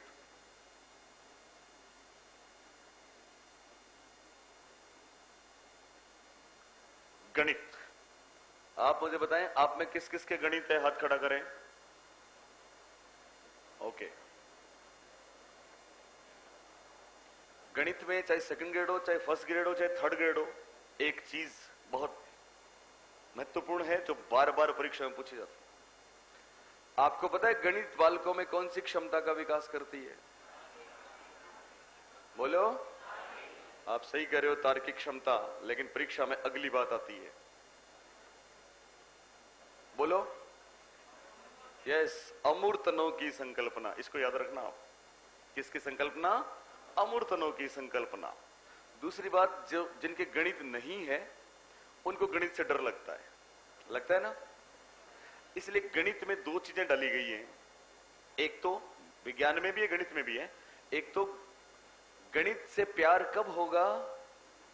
जब हम अपने जीवन की, दैनिक जीवन की चीजों को गणित से जोड़ देंगे। और दूसरी चीज, कोई भी विषय समझने के लिए समझ में कब आता है? समझ में कब आता है? जब अभ्यास। समझ में कब आता है? प्रत्यक्षीकरण होता है। और प्रत्यक्षीकरण कब होता है? एज ए होल देखते हैं। समग्रता से देखेंगे तो समझ में आएगा। और गणित में इस बात पे ध्यान दिया गया है, इसलिए गणित में एक बिंदु लगा है कोरिलेशन का। दूसरे विषयों से सहसंबंध बनाते हैं। बात समझ में आ रही है? लिखो आप। पहली बात लिखो गणित में, बालकों को अनुभवों से गुंथी हुई गणित पढ़ाना। बालकों को अनुभवों से गुंथी हुई गणित पढ़ाना। पहली बात, अनुभवों से गुंथी हुई गणित पढ़ाना। लिखा सबने? ओके। दूसरी बात, बालकों में अमूर्तनों की संकल्पना। ध्यान रखना, ये शब्द अमूर्तनों की संकल्पना तथा तार्किक चिंतन। दोनों बातें हैं, पर तार्किक चिंतन तो हर कोई जानता है, इसलिए परीक्षा में बहुत कम देते हैं। अमूर्तनों की संकल्पना जरूर मिलता है। बालकों में अमूर्तनों की संकल्पना तथा तार्किक चिंतन की योग्यता का विकास।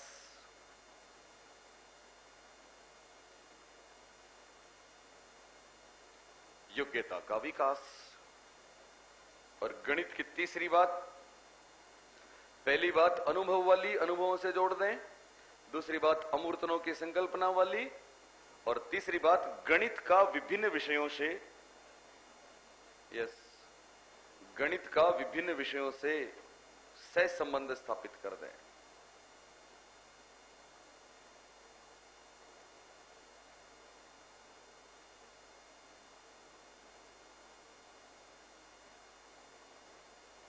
और एक बात और भी गणित में है,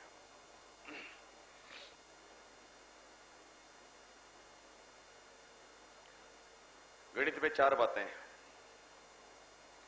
चौथी बात लिखो आप। चौथी बात, प्रत्येक विद्यालय में कंप्यूटर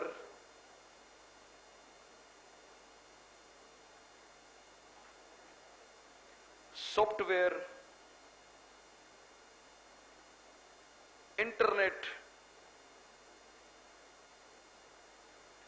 प्रत्येक विद्यालय में कंप्यूटर, सॉफ्टवेयर, इंटरनेट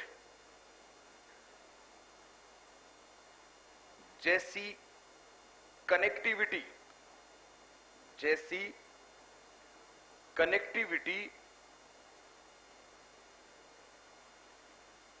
की ढांचागत सुविधाएं मुहैया कराएं। कनेक्टिविटी की ढांचागत सुविधाएं मुहैया कराएं।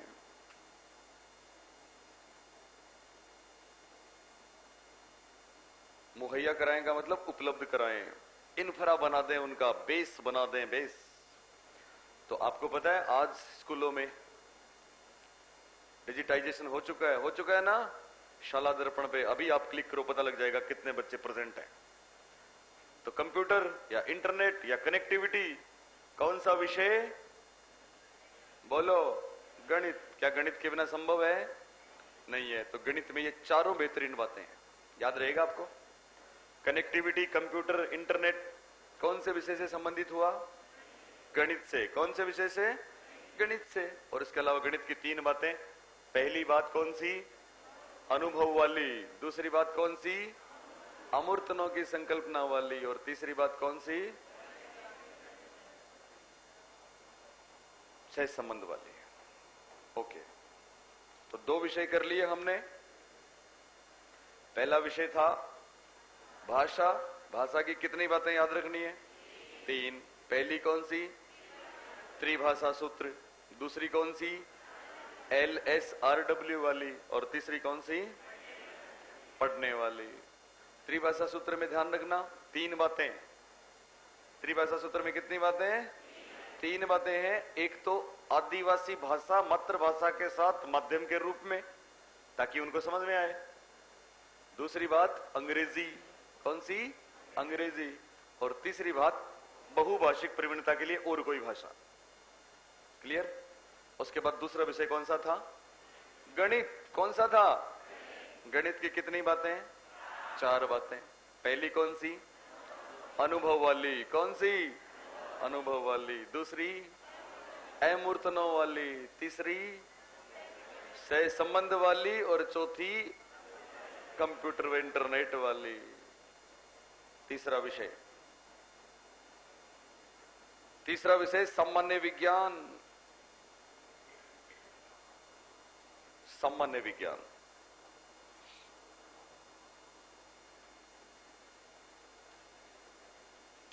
सामान्य विज्ञान में भी 3 बातें हैं। कौन कौन सी हैं? लिखिए। पहली बात वही है जो गणित में है। बालकों को दैनिक जीवन के अनुभवों, बालकों को दैनिक जीवन के अनुभवों का विश्लेषण करने, दैनिक जीवन के अनुभवों का विश्लेषण करने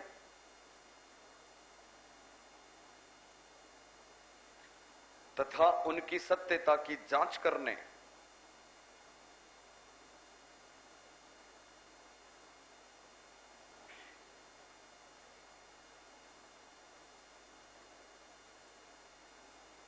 में सक्षम बनाना।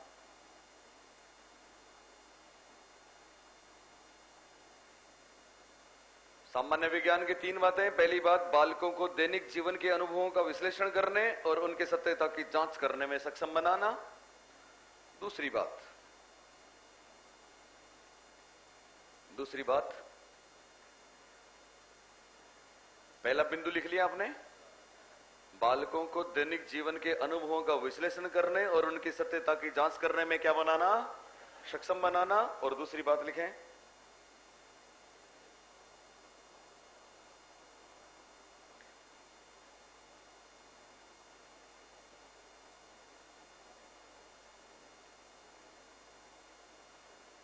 बाल विज्ञान कांग्रेस की तर्ज पर बाल विज्ञान कांग्रेस,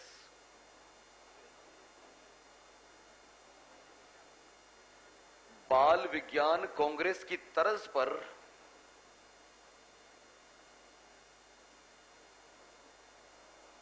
बाल विज्ञान कांग्रेस की तर्ज पर एक सामाजिक आंदोलन चलाना, एक सामाजिक आंदोलन चलाना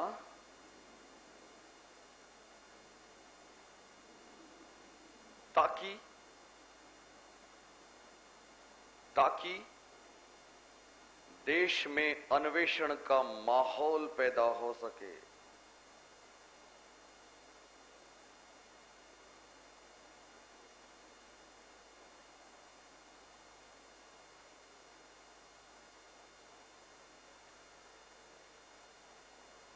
बाल विज्ञान कांग्रेस की तर्ज पर एक सामाजिक आंदोलन चलाना ताकि देश में अन्वेषण का माहौल पैदा हो सके या हो।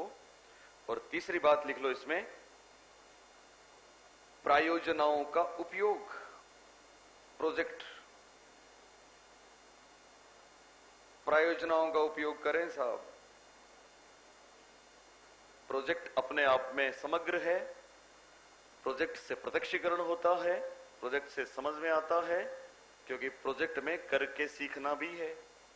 तो तीन बातें याद रखनी है सामान्य विज्ञान में। पहली बात कौन सी? अनुभवों वाली। कौन सी? दूसरी, देश में एक आंदोलन चलाएंगे, किसके लिए? अन्वेषण के लिए। और तीसरी बात प्रायोजनाओं वाली।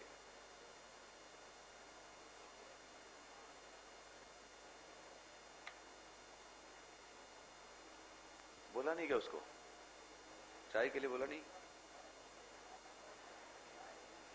बोलो उसको।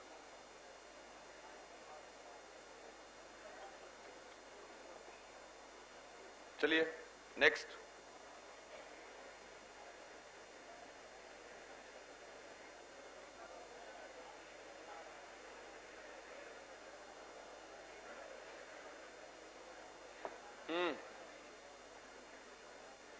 ये समझ में आया आपको?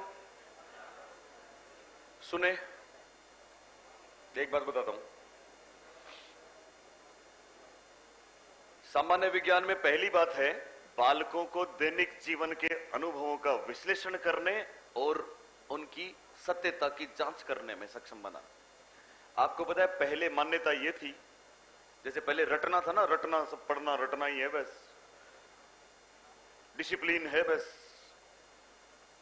था ना, अभ्यास है बस। चीजें बदल गई, बदल गई ना? बोलो। माहौल, पाठ्य पुस्तक पर आधारित शिक्षण को नकार दिया गया है, क्योंकि ज्ञान का निर्माण बालक खुद करता है। पहले माना जाता था कि साहब जब बच्चा पढ़ने आता है तो वो कुछ नहीं है, कोरी कागज है, कोरा कागज है, कुछ नहीं उसके पास। मानते थे ना? उसको ज्ञान देने की जिम्मेदारी किसकी थी? शिक्षक की थी पहले। और अब वो बात बदल गई है। मनोविज्ञान ये कहता है कि साहब जब बच्चा चाहे अपने पास पहली क्लास में ही आता है तो उसके पास अनुभवों का भंडार है। अनुभव उसके पास बहुत हैं। पियाजे से लेके, सुना है ना आपने? अनुभवों की कोई कमी नहीं है। चिंतन है, हालांकि डिफरेंट तरीके का है, मात्रा में कोई कमी नहीं है। हमें क्या करना है? हमें क्लासरूम की चीजें उसके अनुभव से जोड़ देनी है, फिर देखना कमाल होगा।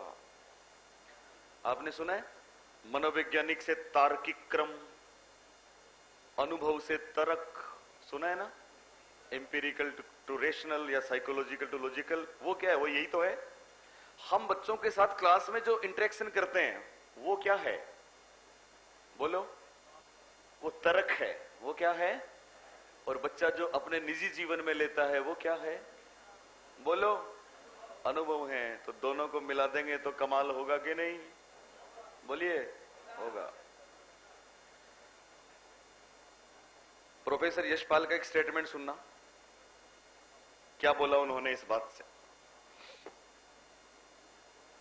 एक लड़की है, लड़की भी कौन है? आदिवासी लड़की है। सुन रहे हो? एक आदिवासी लड़की है जिसकी उम्र 18 वर्ष है।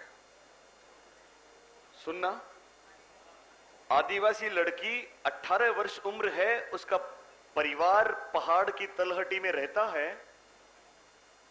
उनके घर के पास स्कूल है। वो लड़की पिछले 10 वर्षों से पहाड़ पे भेड़ बकरियां चराने जाती है, स्कूल जाने से बहुत डरती है। वो भेड़ बकरियां चराने जाती है, शब्दों पे गौर करना, और स्कूल जाने से डरती है। उसको भेड़ बकरियां चराना बहुत अच्छा लगता है क्योंकि वो उसको स्कूल से बचाता है। बात सुनना, क्या करती है वो? उसका कोई जानवर अगर चोटिल हो जाए तो पता नहीं वो कौन सा पौधा तोड़ के उसकी पत्तियां लगाती है, वो जानवर ठीक हो जाता है। उसके किसी जानवर में एनर्जी कम हो जाए तो पता नहीं वो उसको क्या खिलाती है, वो ठीक हो जाता है। उसके जानवर में कोई एलर्जी हो जाए, वो ऐसे पौधों के पास जाने से रोकती है, उनके पास मत जाना, एलर्जी हो जाएगी। और अगर हो गई तो फिर कोई ऐसा पौधा तोड़ के लगाती है कि वो एलर्जी ठीक हो जाती है। ये काम कर रही है वो पिछले 10 सालों से, लेकिन स्कूल में जाने से डरती है। क्या बोलते हैं प्रोफेसर यशपाल कि काश उस लड़की को कोई बता दे, उसे कोई बता दे कि जितना तुम्हें आता है कक्षा कक्ष में तो उसका 1/1000वां हिस्सा भी नहीं है। फिर देखो कमाल। क्योंकि वो क्लास में एक दिन गई थी, स्कूल में एक दिन गई थी, तो स्कूल में विज्ञान के गणित के वो सिद्धांत बताए जा रहे थे, वो डर गई और कभी उसने स्कूल का मुख नहीं किया। एनसीएफ 2005 ये कहता है। बात समझ में आ रही है आपको? बाल विज्ञान कांग्रेस, राजीव गांधी ने 1986 की शिक्षा नीति में कुछ चीजें दी थी, अच्छी दी थी, उनमें एक ये भी था। तो एनसीएफ 2005 क्या बोलता है कि साहब एक सामाजिक आंदोलन चलाओ। सामाजिक आंदोलन का मतलब समझते हो? जब तक सामाजिक आंदोलन नहीं होता तो चीजें इतनी बेहतर नहीं हो पाती। आपने देखा ना, सामाजिक, कोई आपकी जाति पे बात आए, अपने समाज पे कोई बात आए तो हम किस तरह से रिएक्ट करते हैं, किस तरह से अपनी चीजें मनवाते हैं, भले ही वो गलत हो। बोलो है कि नहीं? है कि नहीं? है। तो एनसीएफ 2005 कहता है कि जब तक सामाजिक आंदोलन नहीं होगा तब तक ये काम नहीं होगा। काम कौन सा है? काम कौन सा है? आपने सुना है ब्रेन ड्रेन? सुना है? प्रतिभा पलायन सुना है? प्रतिभा पलायन आप अभी तो सुन रहे हो क्या मुझे? कौन कौन सुन रहा है? दोनों हाथ खड़ा करें। ओके। क्या होता है ब्रेन ड्रेन? सुनना, प्रतिभा पलायन क्या है? प्रतिभाएं पलायन कर जाती हैं।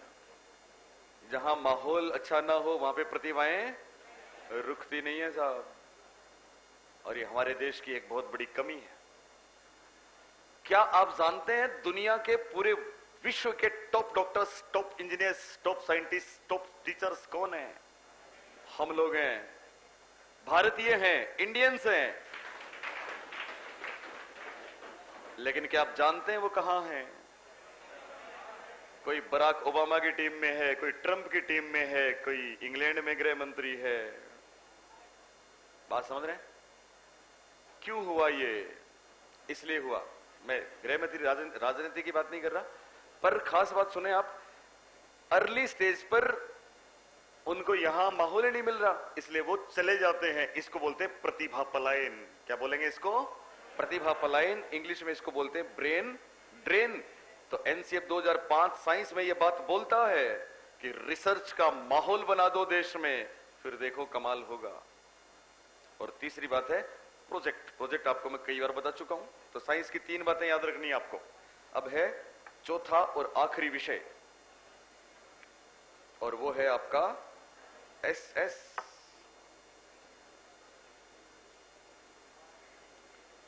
सामाजिक ज्ञान।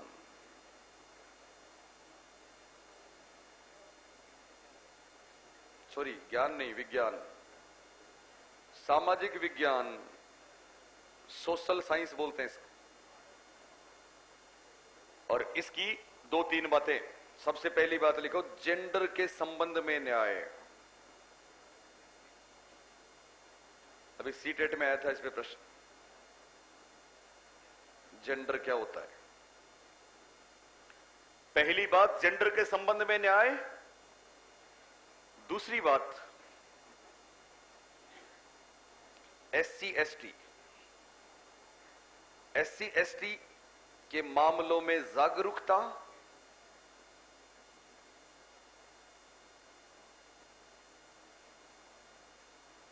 तथा अल्पसंख्यकों के प्रति संवेदनशीलता।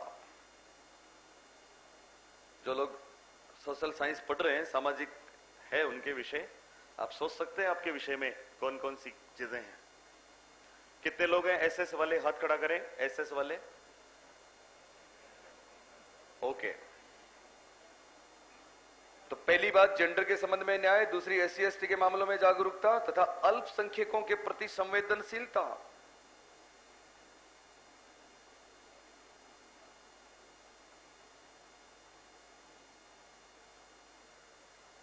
अल्पसंख्यकों के प्रति संवेदनशीलता, ये दूसरी बात है।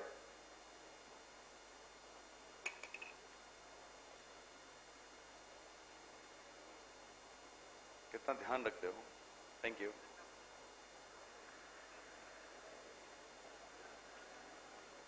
इसको बोलते हैं संवेदनशीलता। संवेदनशीलता क्या होती है? आप में ऐसी फीलिंग हो किसी को हर्ट ना करें। और संवेदनहीनता वो होती है आप अपनी बेवकूफी से चोट पे चोट लगाए जाओ। कभी सुना है आपने, इस दिल में अभी और भी जख्मों की जगह है? लिखो,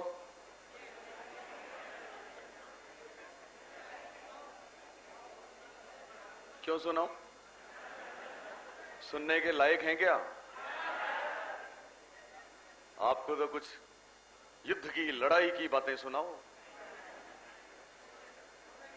आपको तो बहस करने वाली बातें सुनाओ। आपको तो जो चीजें काम की नहीं है, जो चीजें लक्ष्य से भटकाए वो सुनाओ। हमने देखा है, भोगा है, जिया है इसको आपकी क्लास में हर पल। लिखो, पहली बात जेंडर के संबंध में न्याय, दूसरी बात एससी एसटी के मामलों में जागरूकता तथा अल्पसंख्यकों के प्रति संवेदनशीलता। तीसरी बात लिखें,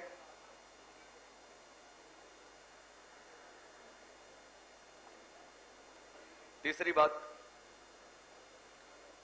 बालकों के अतीत, बालकों के अतीत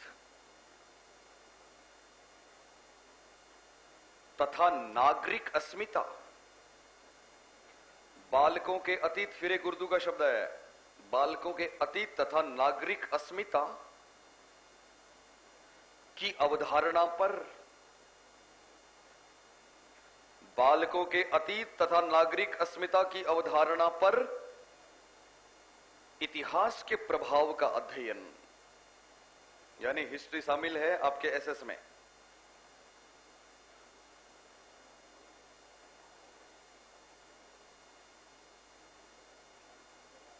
और चौथी बात,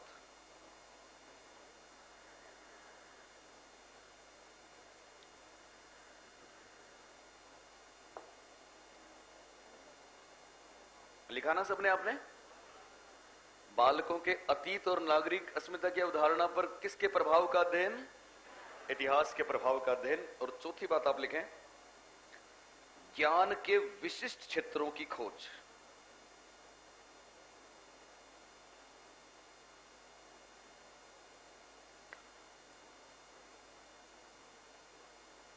और पांचवी बात लिखें,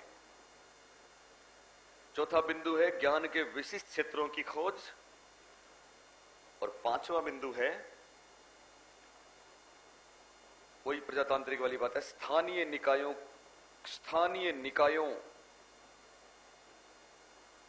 को मजबूती दें।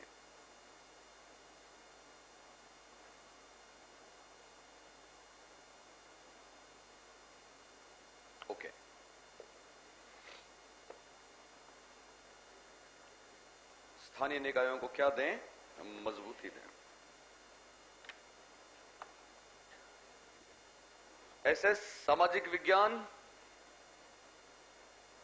कितनी बातें याद रखनी है? 5। पहली बात कौन सी? जेंडर के संबंध में न्याय, यानी जेंडर वाली। पहली बात कौन सी याद रखोगे? जेंडर वाली। दूसरी बात कौन सी? एससी एसटी वाली। तीसरी बात इतिहास वाली। इसमें इतिहास भी है, पॉलिटी भी है, नागरिक अस्मिता।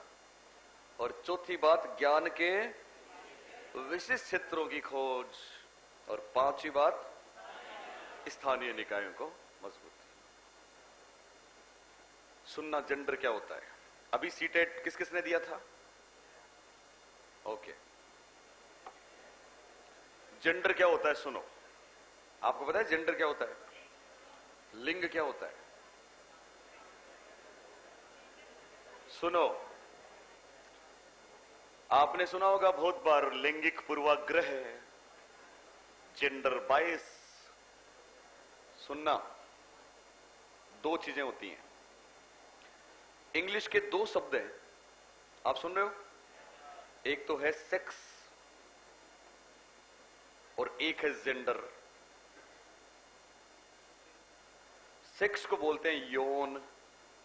क्या बोलते हैं? यौन। और जेंडर को बोलते हैं लिंग। अब ध्यान देना मेरी बात पे। ये पहले सुनते तो आपका ऑपरेशन गलत ही नहीं होता। क्या था? अभी आया था ना सीटेट में जेंडर, याद है क्या आपको? ओके। यो सेक्स और जेंडर। सेक्स कौन बनाता है? सेक्स बनाता है भगवान। कोई लड़का है, कोई लड़की है, ये कौन बनाता है? ऊपर वाला। कैसा संयोग होता है, किसी के बस में नहीं है। बोलिए, है क्या? किसी के बस में नहीं है। सेक्स बनाता है भगवान, किसी को लड़की या लड़का बनाता है खुदा। लेकिन जेंडर बनाता है समाज। जेंडर कौन बनाता है? समाज। मतलब जेंडर के संबंध में न्याय की बात क्यों उठी एसएस में? इसलिए उठी कि जेंडर के बारे में अन्याय हो रहा है। क्या अन्याय हो रहा है और किसके साथ हो रहा है? बोलिए, लड़कों के साथ कि लड़कियों के साथ? लड़कियों के साथ हो रहा है। कौन सा अन्याय हो रहा है? सुनना, कोई लड़की है, कोई लड़का है, तो उसकी भूमिका समाज तय करता है। बोले, करता कि नहीं? बायोलॉजिकल वो लड़की है, ओके। हमने एक रिजर्वेशन दे दिया, लड़कियों को दिया कि नहीं? लड़कियों को रिजर्वेशन दिया ना, ये उनके साथ अन्याय है। कौन सा रिजर्वेशन दिया हमने? हमने उनको रिजर्वेशन दिया है, मतलब बाकी सब काम तो बराबर है, लेकिन ये एक्स्ट्रा हमने रिजर्वेशन उनको दे दिया। ये तुम्हारा ही क्षेत्र है, वो चाहे कितनी पढ़ी लिखी है, वो चाहे कितने जॉब में है, खाना कौन बनाएगा? महिला। घर में साफ सफाई का काम कौन करेगी? महिला। कौन से संविधान में लिखा है? ये किस समाज ने लिख दिया कि साहब खाना बनाने का काम, किचन का काम, कपड़ों का काम, पोछा लगाने का काम महिला ही करेगी? क्या लिखा है किसी समाज में? संविधान में लिखा है? नहीं लिखा। ये हमने बनाया है, ये समाज ने बनाया है। इसको बोलते हैं जेंडर के संबंध में अन्याय। बात समझ में आ रही है? हमारे देश में विडंबना है, बहुत सी कमियां हैं, मैं आपको बताऊं, जिनमें एक ये भी कमी है। आप मुझे बताएं, हालांकि कुछ समाज ऐसे हैं जो एकदम से, जिनको पिछड़े, अविकसित, जंगली बोलते हैं ना, उनमें ये नहीं है। या फिर आपने देखा किसी डेवलप कंट्री में, आप इंग्लिश मूवी देखते हो ना कई बार, तो वो बैठी है आराम से, पांव पे पांव रख के बैठी है, और वो पीछे कॉफी बना रहे हैं, ओके बन गई, मैं कहता हाँ बना रहा हूं, उसको देता है, थैंक यू। क्या उनको फील हुआ कि इन्होंने कॉफी बनाई, मैं बैठी थी, उनको फील हुआ? नहीं हुआ ना। घंटी बजी, बाहर से 4 लोग आए तो बोलती है 4 मोर, 4 और बनाओ, और वो सामने बैठ जाते हैं। अपने देश में अलबत्ता तो वो बनाता ही नहीं है। अगर कभी ऐसा हुआ उसको प्रॉब्लम है, तकलीफ है, सरदर्द हो रहा है, आज आप बना दो, तो वो बना रहा है और वो बैठी बैठी सोच रही है देखो मैं क्या कर रही हूं, पाप कर रही हूं, इनसे बनवा रही हूं। बोले होता है कि नहीं है? और अगर बाहर से कोई आ गया, वो बंद कमरे में हो सकता है इतना काम, अगर बाहर से कोई आ गया तो तुरंत वो अपनी अपनी जगह बदल लेता है। बोले बदलते कि नहीं? यानी इन महिलाओं पे हमने एक ठप्पा लगा दिया कि ये तो तुम्हारे ही काम है साहब, और उन्होंने इसको नियति मान के स्वीकार कर लिया। एसएस में पहली बात है, जेंडर के संबंध में न्याय होना चाहिए, सब बराबर हैं, लड़का लड़की एक समान, कोई ऐसा काम नहीं जो लड़की पे थोपा जाए और कोई ऐसा काम नहीं जो लड़के को ना करने के लिए कहा जाए। बात समझ आ रही है? प्रोफेसर यशपाल का स्टेटमेंट सुनना। प्रोफेसर यशपाल बोलते हैं कि मैं एक ख्वाब देख रहा हूं। उन्होंने बहुत सी अच्छी बातें बताई, पिछले साल वो चले गए, हमारे बीच में नहीं रहे। प्रोफेसर यशपाल ने बोला कि मैं एक ख्वाब देख रहा हूं। सुन रहे हो आप मेरी बात? कौन सा ख्वाब देख रहा हूं? एक गांव में एक परिवार का ख्वाब देख रहा हूं। बड़ी लड़की मोटरसाइकिल से कॉलेज से आ रही है। उस परिवार की बड़ी लड़की मोटरसाइकिल से कॉलेज से आ रही है। उसकी छोटी बहन घर में एक पेड़ पे चढ़ी हुई उसको काट रही है। उसका भाई सब्जी बना रहा है। उसके पापा दूध निकाल रहे हैं गाय का, और उसकी मां एक स्टूल पे खड़ी है और पंखा ठीक कर रही है। समझ में आ रहा है? बोलो। ये एग्जाम्पल, ये कथन बताता है कि किसी की भूमिका तय नहीं है, कोई कुछ भी कर सकता है। तो एसएस में पहली बात क्या होगी? किसके बारे में न्याय? जेंडर के बारे में न्याय। याद रहेगा? जेंडर क्या होता है, ध्यान है? ओके। अब देखो कैसे प्रश्न आते हैं, आपका कॉमन सेंस काम करेगा। मैं कंसेप्ट देने के लिए यही करता हूं कि मेरा स्टूडेंट कम से कम इस चीज को समझ ले, और आपने समझा तो हर बार वहां पे नई चीज आएगी, ठीक है ना? समझ लिया तो दिक्कत नहीं। जैसे आपको ये दे देंगे कि साहब लड़कियों में लड़कों से कम बुद्धि होती है, ठीक है ना? लड़कियों में लड़कों से कम बुद्धि होती है, और फिर 4 ऑप्शन देंगे। 4 ऑप्शन में एक में दे देंगे सही है, एक में दे देंगे निश्चित रूप से सही है, एक में दे देंगे गलत है, और एक में देंगे यह लैंगिक पूर्वाग्रह को दर्शाता है। दर्शाता है ना? क्यों? क्योंकि सब कहते हैं इनको बारात में क्यों नहीं ले जाते? बारात में क्यों नहीं ले जाते? क्योंकि साहब बुद्धि नहीं है। हमने ये तय किया कि नहीं? हमने ये धारणाएं बना रखी हैं, वो भी एक धारणा है। बात समझ में आ रही है? जबकि लड़की में भी बुद्धि है। ओके। दूसरी बात सुनना, एससी एसटी के मामलों में जागरूकता और अल्पसंख्यकों के प्रति संवेदनशीलता, ये बहुत बड़ी बात है, समझना इसको। हम सब जानते हैं एससी एसटी को संविधान निर्माताओं ने जब संविधान बनाया था, उनकी स्थिति वाकई बहुत खराब थी। आरक्षण दिया था 20 साल के लिए, याद है ना आपको? सुविधाएं दी थी, लेकिन क्या हुआ? कुछ नहीं हुआ।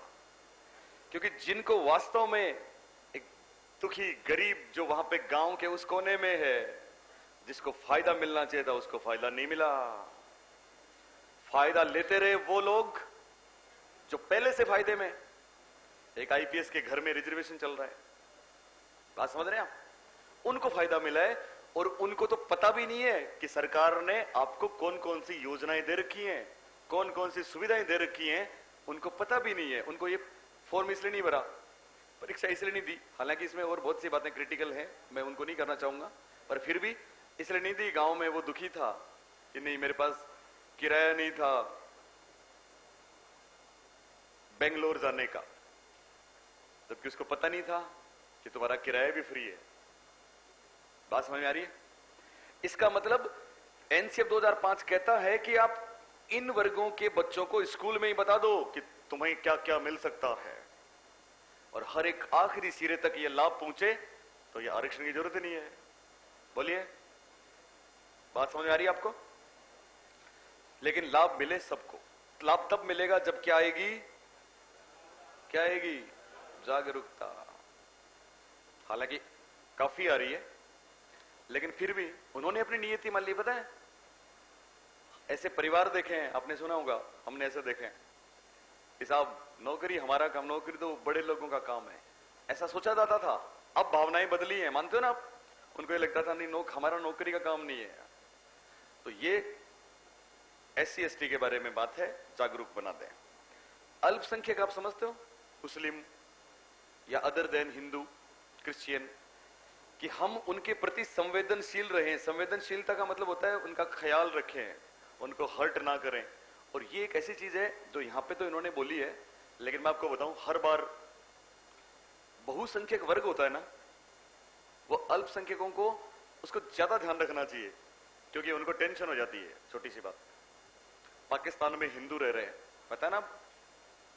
पाकिस्तान में हिंदू रह रहे हैं, तो वहां कोई ऐसी बात अगर किसी ने बोली तो फिर उनको तुरंत लगता है कि यार ये क्या है, ये तो हम पे अटैक है। हमें भी, क्योंकि होता है एक ये संवेदनशील मामले हैं।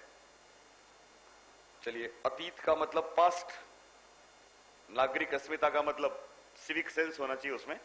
ये जो चीजें हैं, इनका भी अध्ययन आपके SS में शामिल है। और ज्ञान के विशिष्ट क्षेत्र का मतलब, इसमें बहुत बड़ी बात है, प्रश्न है, यानी हमारे आसपास, हमारे समाज में पता नहीं कितने क्षेत्र बिखरे पड़े हैं ज्ञान के। अपने आप में स्पेसिफिक एरिया हो सकता है वो, लेकिन हमें उनकी पहचान करनी है। जैसे इसमें प्रश्न आया था, पानी। पानी क्या है? पानी, आपने सुना होगा कि तीसरा वर्ल्ड वार पानी पे लड़ा जाएगा। जिसने पानी पे काम किया उसको रेमन मैग्सेसे से अवार्ड मिला। पानी हर जगह, हर स्टेट में विभाग है ना? अपने यहाँ के गजेंद्र सिंह जी मंत्री है कि नहीं मिनिस्टर? वो जल पानी के मंत्री है ना? पानी कितना इंपॉर्टेंट है पता है आपको? अभी जो ट्रेंड चल रहा है, अभी ये सरकार कुछ बहुत अच्छी चीजें भी कर रही है, मैं आपको बताऊं। पानी बचाओ। आपको पता है एक अभियान चला है, आधा गिलास दो। जितने पानी का दुरुपयोग कैसे हो रहा है, पता नहीं कितने ऐसी जगह हैं। होटल, सोच सकते हैं आप, होटल, होटल में कोई नहाता है तो पता है कितना पानी वेस्ट जाता है कि नहीं? कितने लोग, कितने होटल, कितनी जगह। और बाड़मेर में, जैसलमेर में वो बेचारे जिनको मिलता ही नहीं है। तो पानी को बचाना, अभी जो ट्रेंड चली है, मेरी बात सुने, उस ट्रेंड में ये है कि साहब जहां भी जाते हैं पानी का गिलास आता है कि नहीं? आता है ना? 2 घूंट पी के छोड़ देते हैं। कितना बड़ा गुनाह है। अब क्या करना है? आधा गिलास ही दो। अभी सरकारी जितनी कैबिनेट की मीटिंग होती है, स्टेट गवर्नमेंट में और सेंट्रल गवर्नमेंट में, सब जगह आधा गिलास जा रहा है। पानी बचाओ। और अगर आपने पानी पिया तो ध्यान दें, अभी एक बहुत बढ़िया बात की है मोदी जी ने, मैं आपको बताऊं, बहुत अच्छी बात की है। मेरे पास संसद से अधिवेशन के बाद मेरे साथी हैं MP, उन्होंने आए थे तो पहली बात उन्होंने ये बताई कि मैंने मोदी जी को करीब से देखा है। सुन रहे हो? मैंने उनको करीब से देखा है, मैं सुनता था, लेकिन वास्तव में ऐसे आदमी हैं। मैंने कहा कैसे हैं? तो उन्होंने कुछ बातें बताई थी, जिनमें एक बात मैं आपको बता रहा हूं। क्या बताई थी उन्होंने? ये बात जो मैंने अभी आपको बताई। उन्होंने कहा पता है, हम सब संसद सदस्यों को ये शपथ दिलाई गई है कि आज के बाद आप जहां भी जाओगे, प्रचार करोगे, उसमें सबसे पहली बात ये बोलोगे, पानी बचाना है और आधा गिलास लेना है। और अगर हमने दिया तो उन्होंने कहा कि वापस ले जाओ, आधा गिलास लाओ। मैंने कहा क्यों? उन्होंने बताया कि ये, अगर आपने पूरा गिलास लिया और फिर उसमें आधा बच गया तो क्या करना है? उसका क्या करें? यस, पेड़ों में उसको उठा के पेड़ में डालो तो पानी बच गया। बात समझ में आ रही है? ये सारी बातें किसमें हैं? एसएस में हैं। किसमें हैं? एसएस में। ओके, तो अपना एनसीएफ वाला मामला होता है। अब लेते हैं ब्रेक, ब्रेक के बाद मिलते हैं।